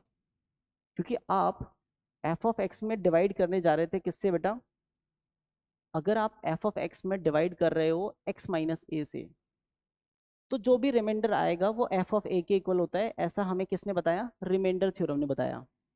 तो फैक्टर थ्योरम हमें कहती है कि f ऑफ a अगर बेटा 0 हुआ, f ऑफ a अगर 0 हुआ तो उस पर्टिकुलर सिचुएशन में x माइनस ए इसका क्या हो जाएगा, फैक्टर हो जाएगा। होप सो आप रिलेट कर पाए होंगे।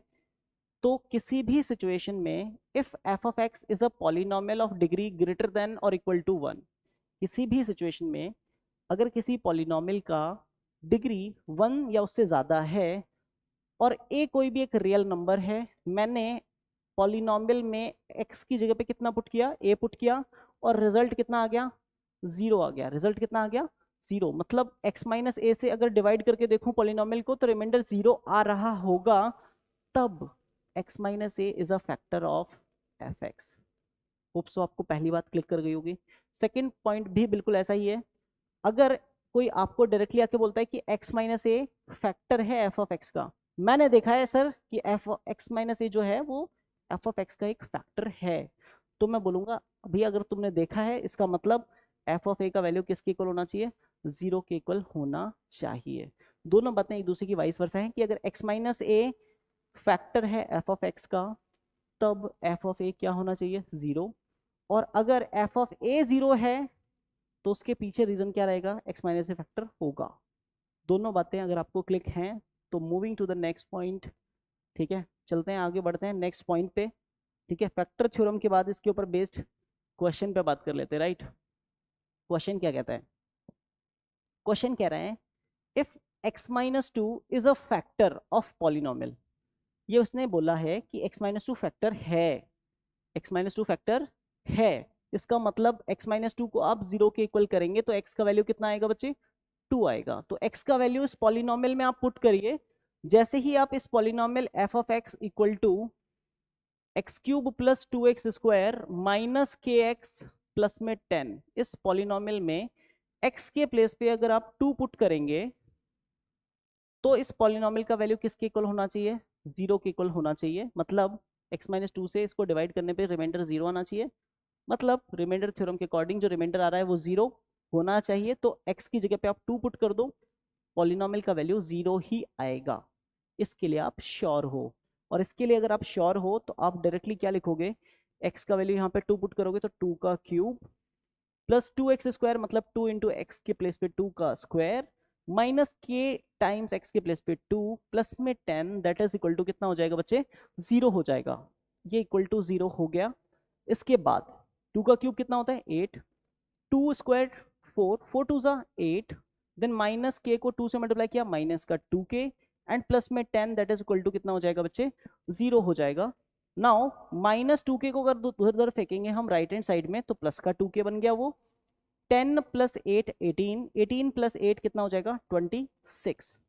इफ 2k इक्वल्स टू 26 तो k का वैल्यू कितना हो जाएगा बच्चे, 26 की अपॉन में 2, तो k का वैल्यू अल्टीमेटली आ जाएगा 13। होप सो आपको पता चला कि k का वैल्यू 13, मतलब option B is the correct answer. Now moving to the next question. Next question क्या कहता है, if x plus 2 is a factor of polynomial this one. आप समझें, अगर x प्लस 2 इसका फैक्टर है तो x प्लस टू को 0 के इक्वल रखो, ठीक है, x प्लस टू को 0 के इक्वल रखेंगे, x का वैल्यू कितना आएगा -2, तो x का वैल्यू -2 इस पॉलिनोमियल में पुट करते हैं, तो एक्स स्क्वायर मतलब -2 का स्क्वायर, प्लस में a, x के प्लेस पे कितना पुट करेंगे -2, देन प्लस में 2b, ये रिजल्ट किसके इक्वल हो जाएगा 0 के, क्योंकि उसने बोला है कि फैक्टर है। अब -2 का स्क्वायर किया बच्चे, कितना आया 4, प्लस a को -2 से मल्टीप्लाई किया तो माइनस का 2a, एंड देन प्लस में 2b that is equal to 0। तो क्या लगता है आप लोगों को, 4 एज इट इज रहेगा, -2a उधर फेंका प्लस का 2a, प्लस 2b उधर जाएगा तो -2b, इक्वल टू में बच गया 4। क्या सारे के सारे लोग 2 से दोनों साइड्स, लेफ्ट हैंड साइड और राइट हैंड साइड, दोनों साइड्स 2 के मल्टीपल्स हैं? बिल्कुल हैं। तो क्या करेंगे, दोनों साइड्स में 2 का डिवाइड कर लो। जैसे ही आप 2 का डिवाइड करोगे तो 4 डिवाइडेड बाई 2 हो जाएगा 2, 2a डिवाइडेड बाई 2 हो जाएगा a, 2b डिवाइडेड बाई 2 हो जाएगा b, तो a minus b equal to कितना बचा बच्चे, 2 बचा। और हमें पता है एक और बात, a plus b equal to कितना है 4, यहाँ पे लिख लेते हैं a plus b equal to कितना है 4। सॉल्व किया हमने, कौन सा मेथड लगाया, क्लास 10th का एलिमिनेशन मेथड। वैसे अगर आपको ये एलिमिनेशन मेथड क्लिक नहीं करता है तो बेसिकली समझ लो कि हमने इनको जोड़ दिया, क्या कर दिया, ऐड कर दिया। तो 2 प्लस 4 कितना हुआ 6, a प्लस ए कितना हुआ 2a, और माइनस बी और प्लस बी क्या हो गए, कैंसिल हो गए। 2a प्लस 2a का वैल्यू अगर 6 के इक्वल है तो a का वैल्यू हो जाएगा 6/2, मतलब a का वैल्यू हो गया 3। तो a का वैल्यू 3 कहाँ पे आ रहा है, कौन कौन से ऑप्शन में आ रहा है a का वैल्यू 3, a का वैल्यू 3 सिर्फ बी ऑप्शन में आ रहा है, हाँ है ना। तो B option is the correct answer, क्योंकि आप चेक कर सकते हो a का वैल्यू 3 यहाँ पे पुट करोगे आप, a का वैल्यू 3 पुट करोगे तो b का वैल्यू 1 ही शो होगा ना। B option is the correct answer. Hope you got this question. Now moving to the next question, ठीक है, चलते हैं आगे बढ़ते हैं नेक्स्ट क्वेश्चन पे, फटाफट इस चैप्टर को कंप्लीट करते हैं, ज्यादा बड़ा चैप्टर है नहीं है। तो बात करते हैं फैक्टराइजेशन ऑफ पॉलिनोमियल्स पे, ठीक है, किस पे बात करते हैं, फैक्टराइजेशन ऑफ पॉलिनोमियल्स, ठीक है। ये 14 चैप्टर जो क्लास 8 में फैक्टराइजेशन था उसी का है ना, आगे का पार्ट है ना। आप ये समझें कि क्लास 8 में आपने ये पढ़ लिया है कि factorization by taking out the common factor, है ना, ये चीजें पढ़ ली हैं, लेकिन शायद आपको आइडिया हो या ना हो कि फैक्टराइजेशन मतलब क्या होता है। तो बेसिकली फैक्टराइजेशन का मीनिंग सिंपल है, the process of writing a polynomial as a product of two और मोर पॉलिनोमियल्स। किसी एक पॉलिनोमियल को दो या उससे ज्यादा पॉलिनोमियल्स के प्रोडक्ट के फॉर्मेट में लिखने का जो तरीका है, that process is called factorization. किसी एक पॉलिनोमियल को एक से ज्यादा पॉलिनोमियल्स के प्रोडक्ट के फॉर्मेट में लिखने का जो तरीका होगा दैट इज फैक्टराइजेशन। सिंपल बात है, ज्यादा कोई इसमें टेंशन लेने वाली बात है नहीं। नाउ अगर डिस्कस करें factorization by taking out one term common का मतलब क्या है, जैसे मान लो एक एग्जांपल है आपके पास में, बहुत सिंपल एग्जांपल है, 4x प्लस 6, क्या लगता है आप लोगों को इन दोनों में से क्या कॉमन आ सकता है, कुछ कॉमन आ सकता है क्या, इसके फैक्टर कर सकते हैं हम। ये एक्सपेंडेड फॉर्म है, ये क्या है एक्सपेंडेड फॉर्म, टर्म से टर्म अलग अलग दिख रही है हमें ना। तो क्या करें, इसमें क्या कॉमन लें, दोनों में से कॉमन क्या आ सकता है, सिंपल है सर, ये भी 2 का मल्टीपल है, ये भी 2 का मल्टीपल है, दोनों में ऐसा कोई वेरिएबल ही नहीं है जो कॉमन हो, तो वेरिएबल तो कॉमन आएगा नहीं, नंबर ही कॉमन आएगा, वो होगा 2। तो अगर किसी भी एक्सप्रेशन में से सारे टर्म्स में से कॉमन फैक्टर ढूंढ के अगर उसको बाहर लेके आ रहे हैं कॉमन, तो इस प्रोसेस ऑफ फैक्टराइजेशन को हम फर्स्ट पैटर्न बोलेंगे, factorization by taking out the common factor, ठीक है। करना क्या होता है, 2 कॉमन आ रहा था, 2 कॉमन ले लिया, तो 4x में 2 का डिवाइड कर लो, 4x में अगर आप 2 का डिवाइड करोगे तो 4x डिवाइडेड बाई 2 हो जाएगा 2x, फिर प्लस में 6 में आप डिवाइड करोगे 2 का तो कितना आ जाएगा 3। अब आप सोचोगे सर डिवाइड क्यों किया, तो बेटा डिवाइड तो करना ही पड़ेगा ना, अगर मान लो कल को आपको इसको एक्सपेंड करना है तो आप क्या करोगे, 2 2 जा 4x मल्टीप्लाई करोगे, फिर 2 3 जा 6 मल्टीप्लाई करोगे। तो जब रिवर्स प्रोसेस के लिए मल्टीप्लाई कर रहे हैं तो फॉरवर्ड प्रोसेस के लिए क्या करेंगे, डिवाइड करेंगे। गॉट इट, होप सो आपको ये कहानी यहाँ तक की क्लिक कर गई होगी। This is the first pattern. अब इस पैटर्न पे क्वेश्चन पे बात कर लेते हैं। क्वेश्चन क्या कहता है, x power 4y minus x square y square plus x square y is equal to क्या होगा ना, इनमें से क्या होगा। तो सोचें, x power 4y minus x square y square plus में एक्स स्क्वायर वाई, ठीक है। क्या कॉमन लें इन तीनों टर्म्स में से? तो बेटा मेरे अकॉर्डिंग y भी सबके पास है और एक्स स्क्वायर भी सबके पास है ना, तो एक्स स्क्वायर और वाई ये कॉमन ले लेते हैं, ठीक है।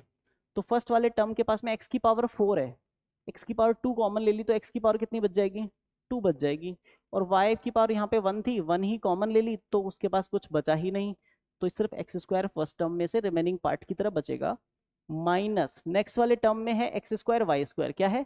एक्स स्क्वायर वाई स्क्वायर, उसमें से एक्स स्क्वायर बाहर आ गया, वाई स्क्वायर में से एक वाई बाहर आ गया, तो एक वाई बचेगा अंदर। नाउ लास्ट टर्म है प्लस में x square y, x square y को एक्स स्क्वायर पूरे के पूरे टर्म को ही बाहर ले लिया है ना, तो क्या बचेगा? एक्स स्क्वायर वाई में एक्स स्क्वायर वाई का डिवाइड करोगे, सेम थिंग में सेम थिंग का डिवाइड मतलब 1। क्लियर? तो ये कौन से ऑप्शन से मैच कर रहा है?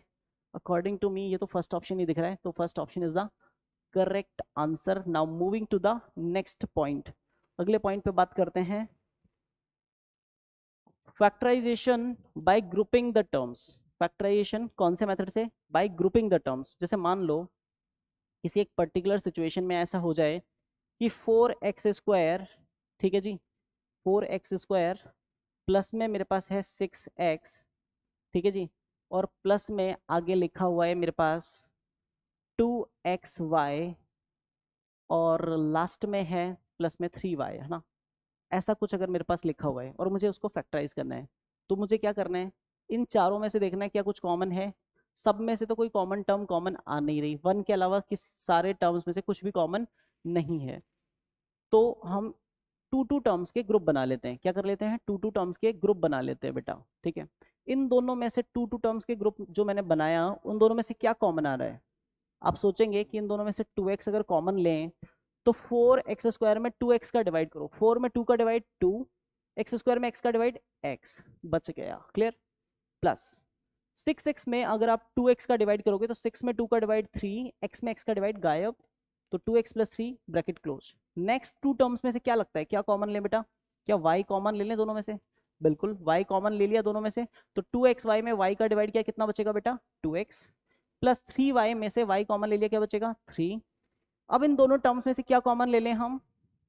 इन दोनों टर्म्स में से कॉमन ले लेंगे 2x प्लस 3, तो रिमेनिंग पार्ट की तरह क्या बचेगा? 2x प्लस y बचेगा। ये हो गया भैया factorization by grouping the terms. Two two terms के ग्रुप बनाते हैं। कई बार ऐसा भी हो सकता है कि ग्रुप बनाने के लिए, है ना, कुछ टर्म्स को शफल करना पड़े, तो वो वेल अंडरस्टूड है, वो according to the requirement depend करता है। नेक्स्ट क्वेश्चन में देखते हैं क्या करना है। क्वेश्चन क्या कह रहा है? क्वेश्चन कह रहा है कि 12x स्क्वायर प्लस में 6yt प्लस में 8xy और प्लस में 9xt। मैंने सोचा इन दोनों में से क्या कॉमन, तो सर 6 के अलावा कुछ भी कॉमन नहीं है। फिर इन दोनों में से क्या कॉमन? x के अलावा कुछ भी कॉमन नहीं है। फिर मैंने पूछा कि इन दोनों में बचेगा, जो इन दोनों में बचेगा और जो इन दोनों में बचेगा, क्या वो कभी सिमिलर होगा? क्योंकि लास्ट में दोनों में से एक एक ब्रैकेट भी तो कॉमन लेना है ना, तो वो तो बचेगा ही नहीं सेम। तो फिर मैंने क्या सोचा कि क्यों ना, अगर ऐसे फैक्टराइजेशन नहीं हो रहा है डायरेक्टली, तो शफल करके देख लेते हैं। तो शफल करने के लिए क्या किया? 12x स्क्वायर के पास में लिखा 8xy, ठीक है जी, फिर प्लस में 9xt के पास में लिखा 6yt। क्लियर? इतना करने के बाद फर्स्ट वाले दोनों टर्म्स में से मुझे एक तो देखो, दोनों नंबर्स जो हैं 12 और 8 वो 4 के मल्टीपल हैं, और वेरिएबल में यहाँ पे एक्स स्क्वायर यहाँ पे एक्स वाई, दोनों में से कॉमन x, तो x कॉमन लिया 4 के साथ, तो 4x कॉमन लेंगे। 12x स्क्वायर में अगर 4x का डिवाइड करूंगा बेटा, तो 12 में 4 का डिवाइड तो 3 बचेगा, एक्स स्क्वायर में x का डिवाइड तो x बचेगा, प्लस 8xy में मैं 4x का डिवाइड करता हूँ बच्चे, तो कितना बचेगा मेरे पास? 2y। नेक्स्ट प्लस में इन दोनों नेक्स्ट टर्म्स में से क्या लगता है क्या कॉमन आएगा? 9xt प्लस 6yt, क्या कॉमन लें? सर एक तो t कॉमन आ रहा है और एक दोनों नंबर्स 3 के मल्टीपल हैं, तो 3 कॉमन आ रहा है, तो 3 कॉमन लिया 3t, तो 9xt में 3t का डिवाइड करेंगे, तो 9xt में जब 3t का डिवाइड करेंगे तो 9 डिवाइडेड बाई 3 इज 3, और xt डिवाइडेड बाई t तो बचेगा x, प्लस में 6yt में से t कॉमन आ गया, 6 में 3 का डिवाइड 2 बचा, y बचा। क्लियर? तो 3x प्लस 2y यहाँ पे बच गया मेरे पास। अब इन दोनों टर्म्स में से बच्चे क्या कॉमन ले लें हम? 3x plus 2y।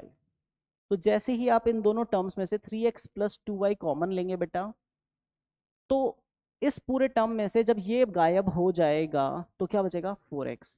इस पूरे टर्म्स में से जब ये गायब हो जाएगा तो क्या बचेगा 3t। तो बेसिकली लास्ट वाले ब्रैकेट में बचने के लिए बचा है 4x plus 3t is as the remaining part. क्या लगता है ये फैक्टराइजेशन कौन सा फॉर्मेट दिख रहा है आपको? 3x plus 2y 4x plus 3t, B option दिख रहा है क्या? हाँ है ना, B option is the correct answer. Got it? Hope so आपको समझ आया होगा ये। ठीक है, चलिए मूव करते हैं नेक्स्ट पैटर्न पे। नेक्स्ट पैटर्न है factorization by splitting the middle term. Quadratic polynomial में जनरली ये यूज होता है। जैसे मान लो मेरे पास एक क्वेश्चन है, x square minus 10x plus 16, ये क्वेश्चन है ना, इसको फैक्टराइज करना है। सिंपल सा काम है, फर्स्ट टर्म को थर्ड टर्म से मल्टीप्लाई करो। एक्स स्क्वायर को प्लस 16 से मल्टीप्लाई करेंगे, कितना आएगा बच्चे? प्लस का 16x स्क्वायर। ठीक है, अब 16x स्क्वायर आने के बाद में मुझे सोचना है, अगर फर्स्ट और थर्ड टर्म का प्रोडक्ट पॉजिटिव आता है तो ऐसे फैक्टर लेने होते हैं जिनको ऐड करने पे मिडिल टर्म यानी 10 बन रहा हो ना। ठीक है, मैं सिर्फ नंबर को सोच रहा हूँ, वेरिएबल और साइन नहीं देख रहा मैं सिर्फ ये देख रहा हूँ कि फर्स्ट और थर्ड टर्म का प्रोडक्ट अगर पॉजिटिव आ गया, अगर फर्स्ट और थर्ड टर्म का प्रोडक्ट पॉजिटिव आ गया तो 16 के ऐसे दो हिस्से मैं सोचूंगा जिनको ऐड करने पे 10 बन जाए। क्लियर?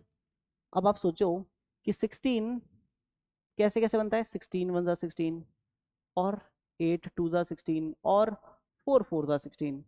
तो बेटा इन दोनों को ऐड कर 17 बनेगा, इन दोनों को ऐड कर 10 बनेगा, इन दोनों को ऐड कर 8 बनेगा। मेरे पास क्या है? 10 है, तो मुझे क्या क्या लेना है? 8 और 2 लेना है। ठीक है, अगर ये प्रोडक्ट नेगेटिव आता तो मैं इसको इस तरीके से सोचता कि ऐसे कौन से नंबर्स लेने होंगे जिनको माइनस करने पे मिडिल वाली टर्म में लिखा हुआ नंबर आ जाएगा। क्लियर? तो मैंने क्या किया, एक्स स्क्वायर माइनस 10x के प्लेस पे लिखा x square minus 8x minus 2x plus 16। अब फर्स्ट वाले दोनों टर्म्स में से x कॉमन लिया, x minus 8 is there. Next वाले में से दोनों में से माइनस 2 कॉमन लिया, x माइनस 8 इज देयर। फिर दोनों में से x माइनस 8 कॉमन लिया, कितना बचेगा? x minus 2। ये हो गया इसका फैक्टराइजेशन। होप सो आपको ये पैटर्न अच्छे से क्लिक कर गया होगा। Moving to the next point, factorize x square minus 5x plus 6। बहुत आराम से आप कर देंगे ना। कैसे? कि x square minus 5x plus 6 में सर हम पहले ही समझ गए, फर्स्ट टर्म को थर्ड टर्म से मल्टीप्लाई किया, कितना आया? 6x square. ऐसे दो टर्म जिनको ऐड करने पे 5 आ जाए, मल्टीप्लाई करने पे 6 आ जाए, तो सर वो नंबर तो 2 और 3 ही होंगे। तो हमने क्या किया यहाँ पे, x square minus 3x minus 2x plus 6 लिखा। फर्स्ट वाले दोनों टर्म्स में से सर x कॉमन लेंगे तो कितना बचेगा? x minus 3। एंड नेक्स्ट वाले दोनों में से माइनस 2 कॉमन लेंगे तो कितना बचेगा? Again x minus 3। फिर दोनों टर्म्स में से अगर x माइनस 3 कॉमन ले लिया जाए तो रिमेनिंग पार्ट की तरह क्या बचेगा? x माइनस 2 बचेगा। सर आंसर आ गया, यस और नो? होप सो आपको ये चीज क्लिक कर गई होगी। लेकिन सेकंड वाले पैटर्न में क्या करें सर? सेकंड वाला तो कुछ अजीब है, एक्स स्क्वायर है, फिर माइनस है, फिर ब्रैकेट में रूट ऑफ 2 है, प्लस में रूट ऑफ 5 है, फिर x है और प्लस में रूट ऑफ 10 है। तो बेटा कई बार ये भी हो सकता है कि आपको मिडिल टर्म भी स्प्लिट करी कराई मिल जाए, है ना, जैसे कि ये क्वेश्चन। तो इसमें क्या करना होगा, एक्स स्क्वायर एक्स का अंदर मल्टीप्लाई करो, रूट ऑफ 2 टाइम्स एक्स हो जाएगा, प्लस में देखो बाहर जब भी माइनस तो अंदर का साइन चेंज, तो प्लस की जगह हो गया minus, then root of 5 times x as it is, plus में रूट ऑफ 10। बताइए दोनों में से क्या कॉमन लूं? क्या x कॉमन लिया जा सकता है? बिल्कुल लिया जा सकता है। एक्स स्क्वायर में x का डिवाइड तो कितना बचेगा? x बचेगा। And then minus root of 2x में से x कॉमन ले लेंगे तो कितना बचेगा? रूट ऑफ 2 बच जाएगा। नेक्स्ट दोनों टर्म्स में से क्या लगता है क्या कॉमन लिया जाए? माइनस का रूट ऑफ 5। हाँ जी बिल्कुल, माइनस रूट ऑफ 5 ही कॉमन लेंगे, तभी तो यहाँ पे ब्रैकेट के स्टार्टिंग में x बचेगा, यहाँ पे भी x बचाना है ना। हाँ है ना, जैसा ब्रैकेट यहाँ बनेगा वैसा ही ब्रैकेट यहाँ पे भी बनेगा बेटा, है ना। तो ये बात आप समझें कि रूट ऑफ 5 जब माइनस का कॉमन लूंगा मैं, यहाँ पे बचेगा x, रूट ऑफ 10 में माइनस रूट ऑफ 5 का डिवाइड करोगे तो plus divided by minus, then result is minus, root of 10 divided by root of 5 तो रिजल्ट इज रूट ऑफ 2। दोनों ही टर्म्स में से x माइनस रूट 2 क्या आया? कॉमन। जैसे ही x माइनस रूट 2 कॉमन आया तो क्या बचेगा? x minus root of 5। This is the answer of this question. Hope so question clear होगा। Moving to the next. ठीक है, factorising a polynomial by factor theorem, है ना। किसी भी पॉलिनोमियल को फैक्टर थ्योरम से कैसे हम फैक्टराइज कर सकते हैं? बेसिकली ये क्यूबिक पॉलिनोमियल के लिए किया जाता है ना, क्यूबिक पॉलिनोमियल के लिए ना। क्योंकि क्यूबिक पॉलिनोमियल को फैक्टराइज करने के लिए हमारे पास मिडिल टर्म स्प्लिट, जैसे क्वाड्रेटिक पॉलिनोमियल के लिए मिडिल टर्म स्प्लिट है, वैसे क्यूबिक पॉलिनोमियल के लिए हमारे पास कुछ ऐसा अभी तक नहीं है। तो हमने सोचा कि इसके लिए क्या करें, तो इसके लिए फैक्टर थ्योरम एक बहुत बढ़िया तरीका है। कैसे करते हैं, ध्यान से समझें आप। पहले जो भी पॉलिनोमियल गिवन होगा उसका हम एक जीरो निकालेंगे, 1 0 फाइंड करेंगे। क्या करेंगे, 1 0 फाइंड करेंगे, ठीक है।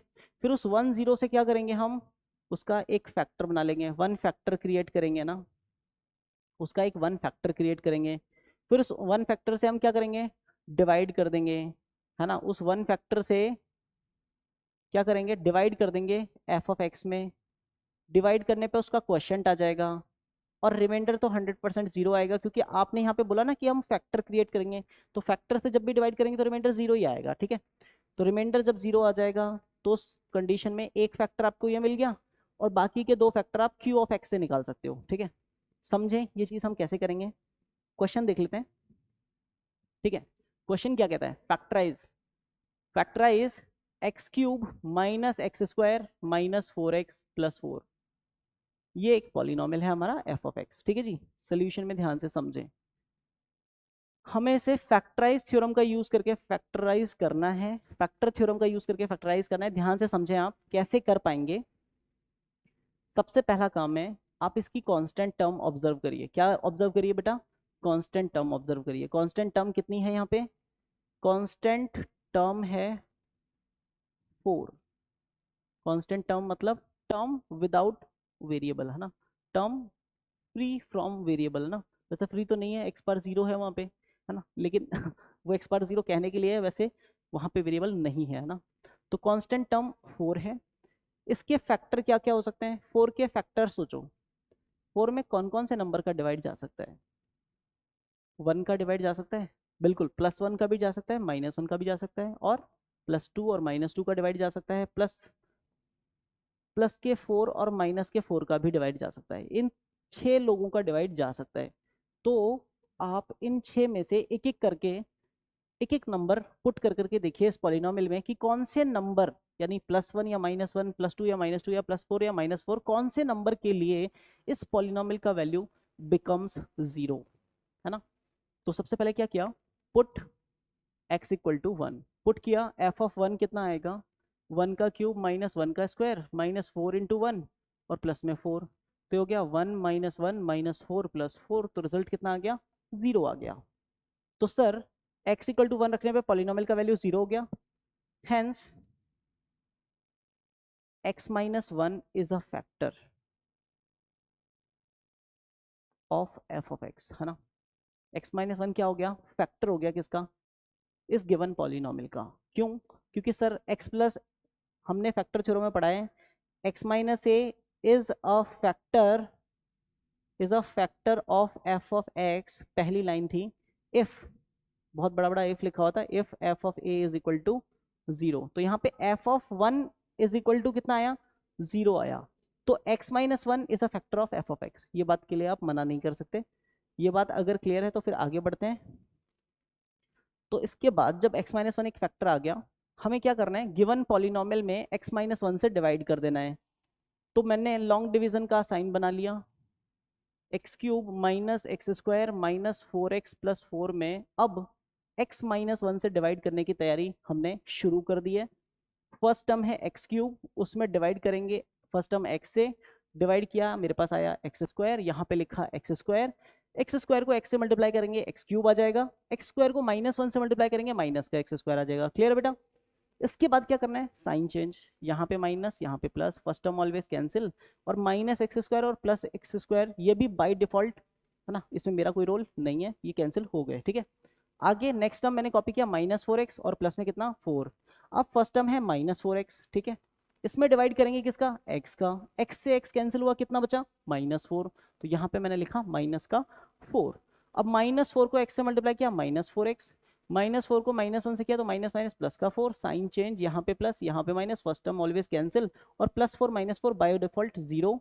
तो उस पर्टिकुलर सिचुएशन में आपको मैं याद करवाऊंगा कि डिविडेंड इज इक्वल टू क्या लिख सकते हैं हम, divisor into quotient plus reminder, ठीक है। तो उस पर्टिकुलर सिचुएशन में ये जो पॉलिनोमियल था, गिवन पॉलिनोमियल, ये है डिवाइजर, क्या है, डिवाइजर, इक्वल्स नहीं, डिवाइजर नहीं है भाई डिविडेंड है। मैं चेक कर रहा था आप में से कितने लोगों की आवाज़ें निकलेंगी, है ना। Dividend that is equal to divisor multiply quotient plus reminder. Clear, बहुत बढ़िया। ठीक है, dividend that is equal to divisor multiply quotient plus reminder होता है। डिविडेंड की जगह पे आप डिविडेंड की वैल्यू डाल दीजिए, x cube minus x square minus 4x plus 4 लिख दिया जी। सर डिवाइजर की जगह डिवाइजर डाल दें, बिल्कुल साहब, x माइनस 1 लिख दो। सर क्वेश्चन की जगह क्वेश्चन डाल दें, कितना, एक्स स्क्वायर माइनस 4, बिल्कुल रख दो बेटा। फिर सर रिमाइंडर की जगह 0 लिखें, बिल्कुल लिख दो आप, है ना, अगले टर्म में तो गायब कर ही दोगे आप।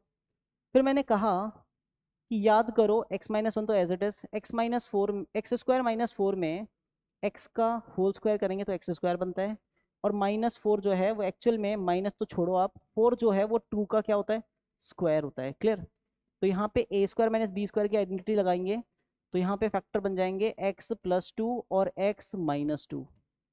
तो आपको ये समझ में आया होगा कि इस बड़े से पॉलिनोमियल के हमने फैक्टर कर दिए यूजिंग फैक्टर थ्योरम। आपको होप सो ये पूरा क्वेश्चन अच्छे से समझ में आ गया होगा।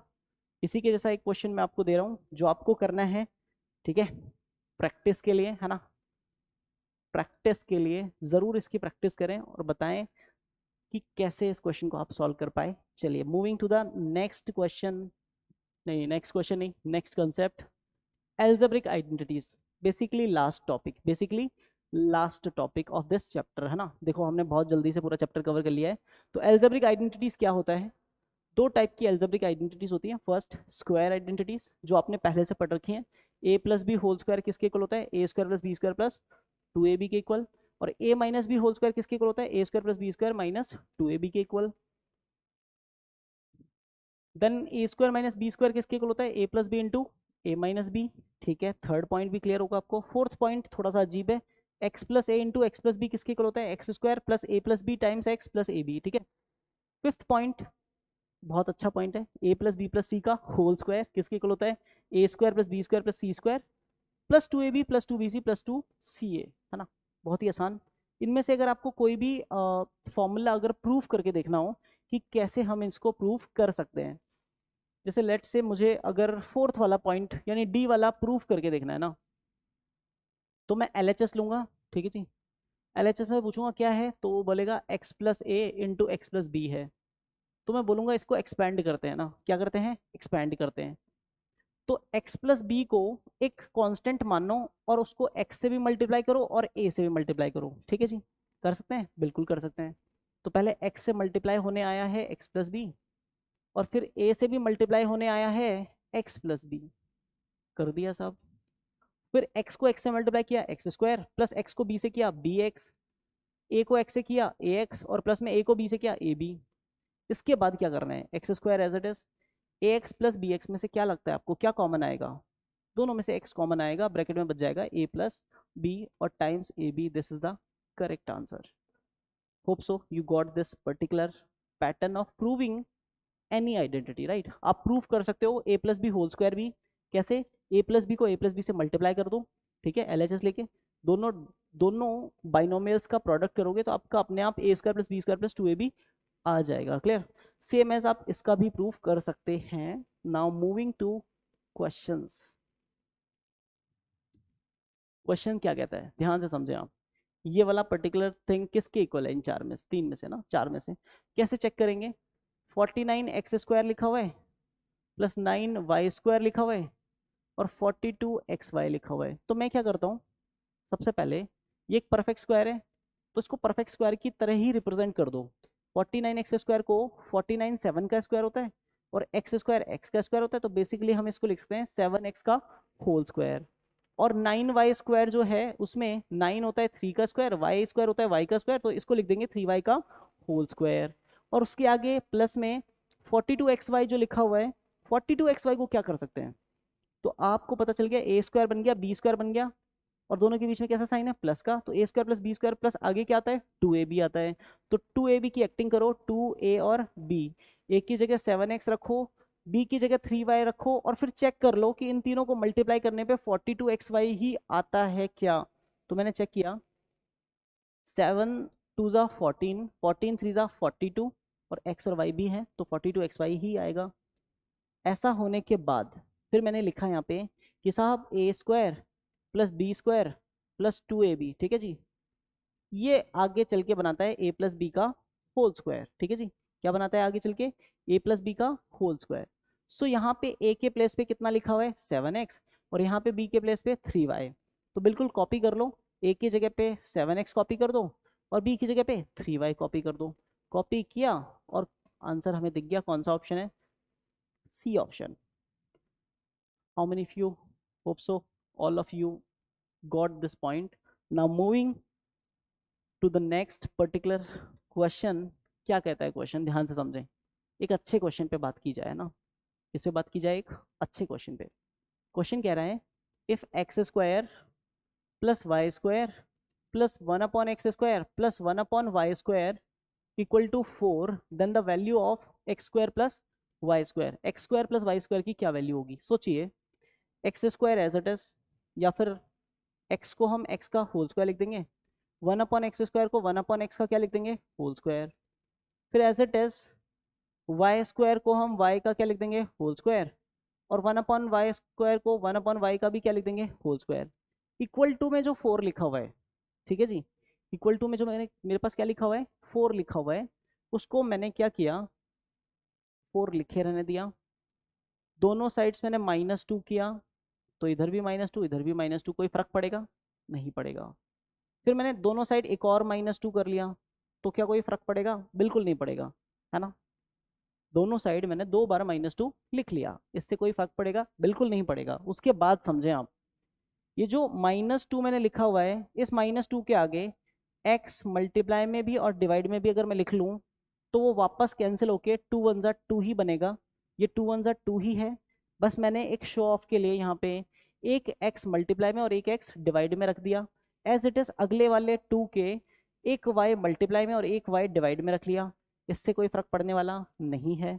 तो आप अगर इन तीनों को क्लब करके सोचो, a square plus b square -2ab बन गया, which is again formula of x minus 1/x का whole square. Clear, x minus 1/x का होल स्क्वायर। आगे इन 3 टर्म्स को अगर आप क्लब करोगे, y square plus 1/y² minus 2 times y into 1/y, तो ये क्या हो जाएंगे क्लब होके y माइनस 1/y का क्या हो जाएगा, whole square. That is equal to 4 में से -2 और -2, यानी 4 में से 4 माइनस करेंगे, रिजल्ट कितना आ जाएगा, 0 आ जाएगा। Hope you got this point, ठीक है। अब आप ये समझें, ये और ये दोनों एक्सप्रेशन कैसे हैं, परफेक्ट स्क्वायर हैं, दोनों कैसे हैं, परफेक्ट स्क्वायर। किसी भी क्वांटिटी का स्क्वायर करते हैं, किसी भी क्वांटिटी का क्या करते हैं, स्क्वायर, रियल क्वांटिटीज है ना, 9th क्लास में हो आप, याद रखना करो, है ना। तो रियल नंबर का स्क्वायर करते हैं तो रिजल्ट या तो 0 आता है या पॉजिटिव आता है। मान लो इसका रिजल्ट 0 या फिर पॉजिटिव कुछ आया, इसका रिजल्ट भी 0 या पॉजिटिव कुछ आया, क्या लगता है अगर इन दोनों में से कोई एक भी पॉजिटिव आया होता, कोई दोनों में से एक भी जन पॉजिटिव आया होता, तो दोनों को ऐड करने पर रिजल्ट क्या मिलता, 0 के अलावा कुछ और मिलता, लेकिन रिजल्ट कैसा मिला, 0 मिला। मतलब ये भी 0 और ये भी 0, दोनों ही 0 हैं, ठीक है। और जब दोनों ही 0 हैं बेटा, तो उस पर्टिकुलर सिचुएशन में x माइनस 1/x का whole square that is equal to 0 और y माइनस 1/y का होल स्क्वायर भी इक्वल टू 0, ठीक है। और अगर किसी क्वांटिटी का स्क्वायर अगर 0 के इक्वल है तो वो क्वांटिटी भी 0 की इक्वल है, तो x माइनस 1/x किसके इक्वल हो गया, 0 के। तो क्या लगता है आपको, x माइनस 1/x उधर जाएगा, प्लस का 1/x, फिर x इधर फेंका, x इंटू एक्स कितना हो जाएगा भैया, एक्स स्क्वायर, ठीक है जी, इक्वल टू कितना आया 1। हमारे पास हमें पता लग गया कि एक्स स्क्वायर का वैल्यू किसके इक्वल है, 1 के। क्रॉस मल्टीप्लाई किया नीचे वाले x को x से, तो x into x, x square हो गया, एक्स स्क्वायर का वैल्यू कितना आ गया, 1 आ गया। आगे फर्दर y माइनस 1/y का होल स्क्वायर इक्वल टू 0 है, तो y माइनस 1/y भी किसके इक्वल होगा, 0 के। तो y इक्वल टू हो जाएगा 1/y, y को इधर फेंकेंगे तो y इंटू वाई हो जाएगा y square, that is equal to कितना हो जाएगा अगेन 1। तो x square equal to 1, y square equal to भी 1। तो क्वेश्चन चाहता है कि x square plus y square की वैल्यू बता दो, x square plus y square. Sir ये भी 1 है ये भी 1 है, दोनों को ऐड करेंगे तो 2 ही आएगा, तो sir option A is the correct answer. Hope so आपको ये क्वेश्चन अच्छे से समझ में आ गया होगा। Now moving to the next question. नहीं नहीं, नेक्स्ट क्वेश्चन नहीं है हमारे पास। नेक्स्ट है एल्जेब्रिक आइडेंटिटीज का सेकंड पार्ट, जिसमें हम पढ़ेंगे क्यूबिक आइडेंटिटीज। क्या पढ़ेंगे? Cubic identities. क्यूबिक आइडेंटिटी क्या होती है, ध्यान से समझें आप।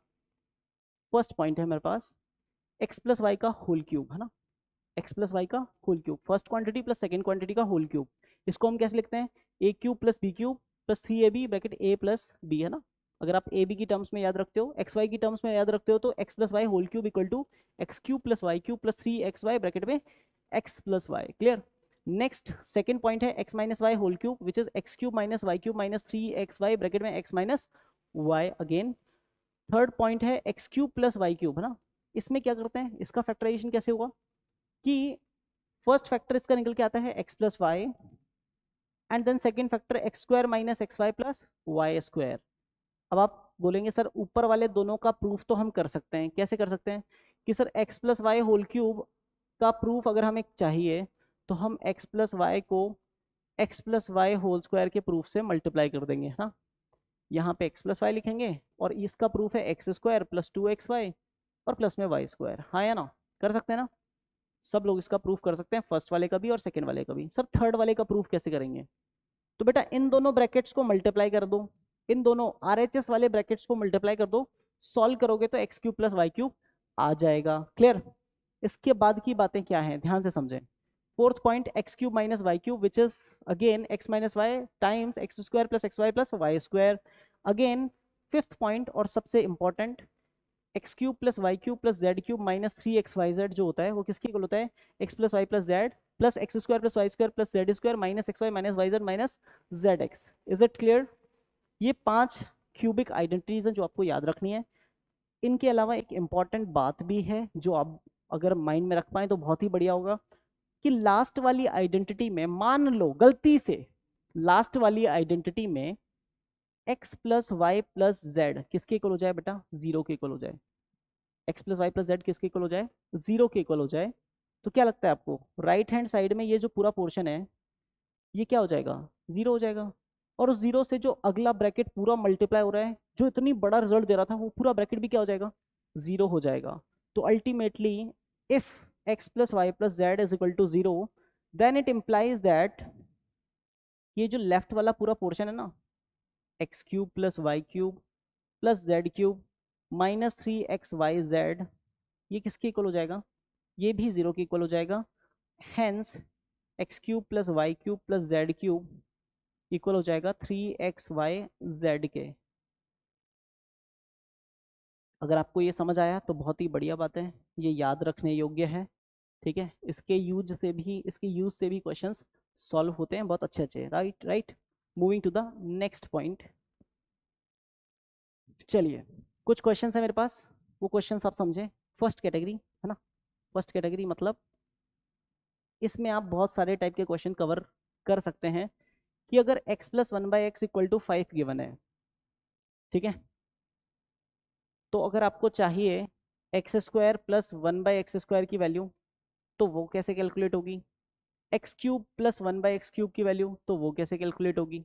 X power four plus one by x power four की वैल्यू तो वो कैसे कैलकुलेट होगी? ये समझें आप। देखो अगर मेरे पास ये वैल्यू है तो ऑन स्क्वायरिंग बोथ साइड्स, दोनों साइड्स का स्क्वायर करो, तो दोनों साइड्स का बेटा जब आप स्क्वायर करोगे तो यहाँ पे हो जाएगा x plus one by x का whole square which is equal to 5 का स्क्वायर। ठीक है जी, ए प्लस बी का होल स्क्वायर लगाएंगे तो आ जाएगा a square plus b square यानी x square plus one upon x square और प्लस में 2xy यानी 2ab यानी 2 into x into one by x that is equal to 5 का स्क्वायर कितना हो जाएगा बच्चे? 25। आगे एक्स से एक्स कैंसिल हो जाएगा, टू वन जा प्लस का टू है उधर फेंकेंगे तो माइनस टू हो जाएगा, 25 माइनस टू बचेगा 23। तो ये वैल्यू आ गया x square plus one by x square का। ठीक है, ये वैल्यू आने के बाद अगर आपको चाहिए x cube plus one by x cube का वैल्यू तो उसके लिए रुकिए। अगर आपको चाहिए x power four plus one by x power four का वैल्यू तो क्या करेंगे? अगर फिर से इस टर्म के दोनों साइड्स का स्क्वायर कर दें, इस पर्टिकुलर इक्वेशन में दोनों साइड्स का अगर क्या कर दें? स्क्वायर कर दें, तो x power four plus one by x power four का वैल्यू भी निकाला जा सकता है। फिर उसका जो रिजल्ट आएगा उससे भी दोनों साइड्स का स्क्वायर कर देंगे तो x power eight plus one by x power eight का वैल्यू भी निकाला जा सकता है further so on. Right, but हमें क्या निकालना है, हमें क्या कैलकुलेट करना है, वो है मेन बात। राइट, हमें कैलकुलेट करना है x cube plus one by x cube. तो क्या करें, इसमें a cube plus a cube plus b cube की आइडेंटिटी लगा देते हैं। A cube plus one b cube की आइडेंटिटी होती है a plus b times a square plus b square minus में ए बी, ये आइडेंटिटी होती है। ठीक है, तो क्या करेंगे, x cube plus one by x cube हो जाएगा x plus one by x, then x square plus one by x square, और फिर माइनस में ए बी यानी माइनस में x into one by x. ठीक है जी, कोई परेशानी वाली बात, यहाँ तक तो क्लिक कर ही गया होगा। ठीक है, तो x से x कर देंगे कैंसिल। ठीक है, तो x plus one by x की वैल्यू कितनी आ जाएगी, 5 आ जाएगी क्या, बिल्कुल आ जाएगी। और नेक्स्ट ब्रैकेट में x square plus one by x square की वैल्यू कितनी यूज कर लेंगे, यहाँ पे जो लिखा हुआ है कितना 23, और फिर माइनस में कितना बचा 1, तो 23 माइनस 1 कितना बचेगा 22, 22 को 5 से मल्टीप्लाई करेंगे तो कितना आ जाएगा 110। This is basically x cube plus one by x cube, this is the correct answer. But हमें ये नहीं चाहिए, हमें क्या चाहिए, हमें ये चाहिए। हमारे पास जो लिखा हुआ है उसको बढ़िया अच्छे तरीके से मैं यहाँ पे लिख रहा हूँ, ध्यान से समझिएगा। एक्स क्यूब सबसे पहले लिखा, ठीक है जी, फिर प्लस में यहाँ पे जो लिखा हुआ है प्लस का वन बाय एक्स क्यूब उसको भी मैंने लिख लिया। नेक्स्ट फिर लिखा हुआ है माइनस का 5 एक्स स्क्वायर और माइनस का 5 बाय एक्स स्क्वायर, तो दोनों में से 5 माइनस का कॉमन लिया, तो ब्रैकेट में बचा x square plus one by x square. यहां तक समझ में आपको आ रहा होगा। नाउ थर्ड यहाँ पे x और आगे लास्ट में 1/x लिखा हुआ है। तीनों चीजें मैंने तरीके से लिखी, फिर मैंने पूछा इसका वैल्यू आपको पता है, तो आपने बोला बिल्कुल पता है सर, कितना है 110 है, लिख दिया जी। फिर -5 into x square plus one by x square, इसका वैल्यू आपको पता है, बिल्कुल पता है सर, कितना है 23, तो वो भी लिख दिया मल्टीप्लाई में। ठीक है, फिर plus x plus one by x का value, x plus one by x का वैल्यू कितना है 5 है, तो वो भी मैंने नोट कर दिया। तो 110 माइनस 115 और प्लस में 5। ठीक है जी, तो क्या हो जाएगा बेटा यहाँ पे अल्टीमेटली 110 और 110 और 5 हो जाएगा 115, माइनस में भी 115, तो रिजल्ट आ जाएगा 0। कौन सा ऑप्शन करेक्ट मान लें, B option is the correct answer, right. Moving to the next, hope so आपको ये क्वेश्चन समझ आ गया होगा ना, हो इस पे बात कर लेते हैं, शायद ये लास्ट क्वेश्चन है आज का। ठीक है, तो x plus y equals to 1 मेरे को गिवन है, ये कह रहा है कि if x plus y equal to 1, तो इसका क्या वैल्यू होगा ये बता दो। ठीक है, सबसे पहली बात, जैसे ही दो जनों का सम मुझे 1 दिखा, मुझे शक हो गया, मुझे क्या हो गया, शक हो गया कि अगर मैं x प्लस वाई को एज इट इज रखूं और ये 1 को अगर लेफ्ट में बुलाऊं तो क्या हो जाएगा -1 हो जाएगा, और इन तीन लोगों का सम कितना हो गया 0। ध्यान से समझना बेटा, x प्लस वाई और प्लस में -1, इन तीन लोगों का सम किसके इक्वल है 0 के। और अगर कोई भी तीन लोगों a प्लस बी प्लस सी, इन तीनों का सम अगर किसके इक्वल होता है 0 के इक्वल होता है, तो ये इंप्लाई करता है कि a cube plus b cube plus c cube ये किसके इक्वल हो जाता है 3abc के इक्वल हो जाता है। या फिर ये समझो कि x plus y plus z अगर 0 के इक्वल है, तो x cube plus y cube plus z cube ये किसके इक्वल होगा 3xy के, सॉरी 3xyz के इक्वल होगा, राइट। तो क्या करने वाले हैं हम, हमें इन तीनों का सम 0 पता है, तो इन तीनों के क्यूब्स का सम कर लो, यानी x क्यूब कर लो, y का क्यूब कर लो और -1 का क्यूब कर लो। ये 3 टाइम्स x y और -1 इन तीनों के प्रोडक्ट के इक्वल हो जाएगा। तो x cube as it is, y cube as it is, -1 का क्यूब करेंगे कितना आएगा -1, और यहाँ पे 3xy और -1 से मल्टीप्लाई करेंगे तो -3xy।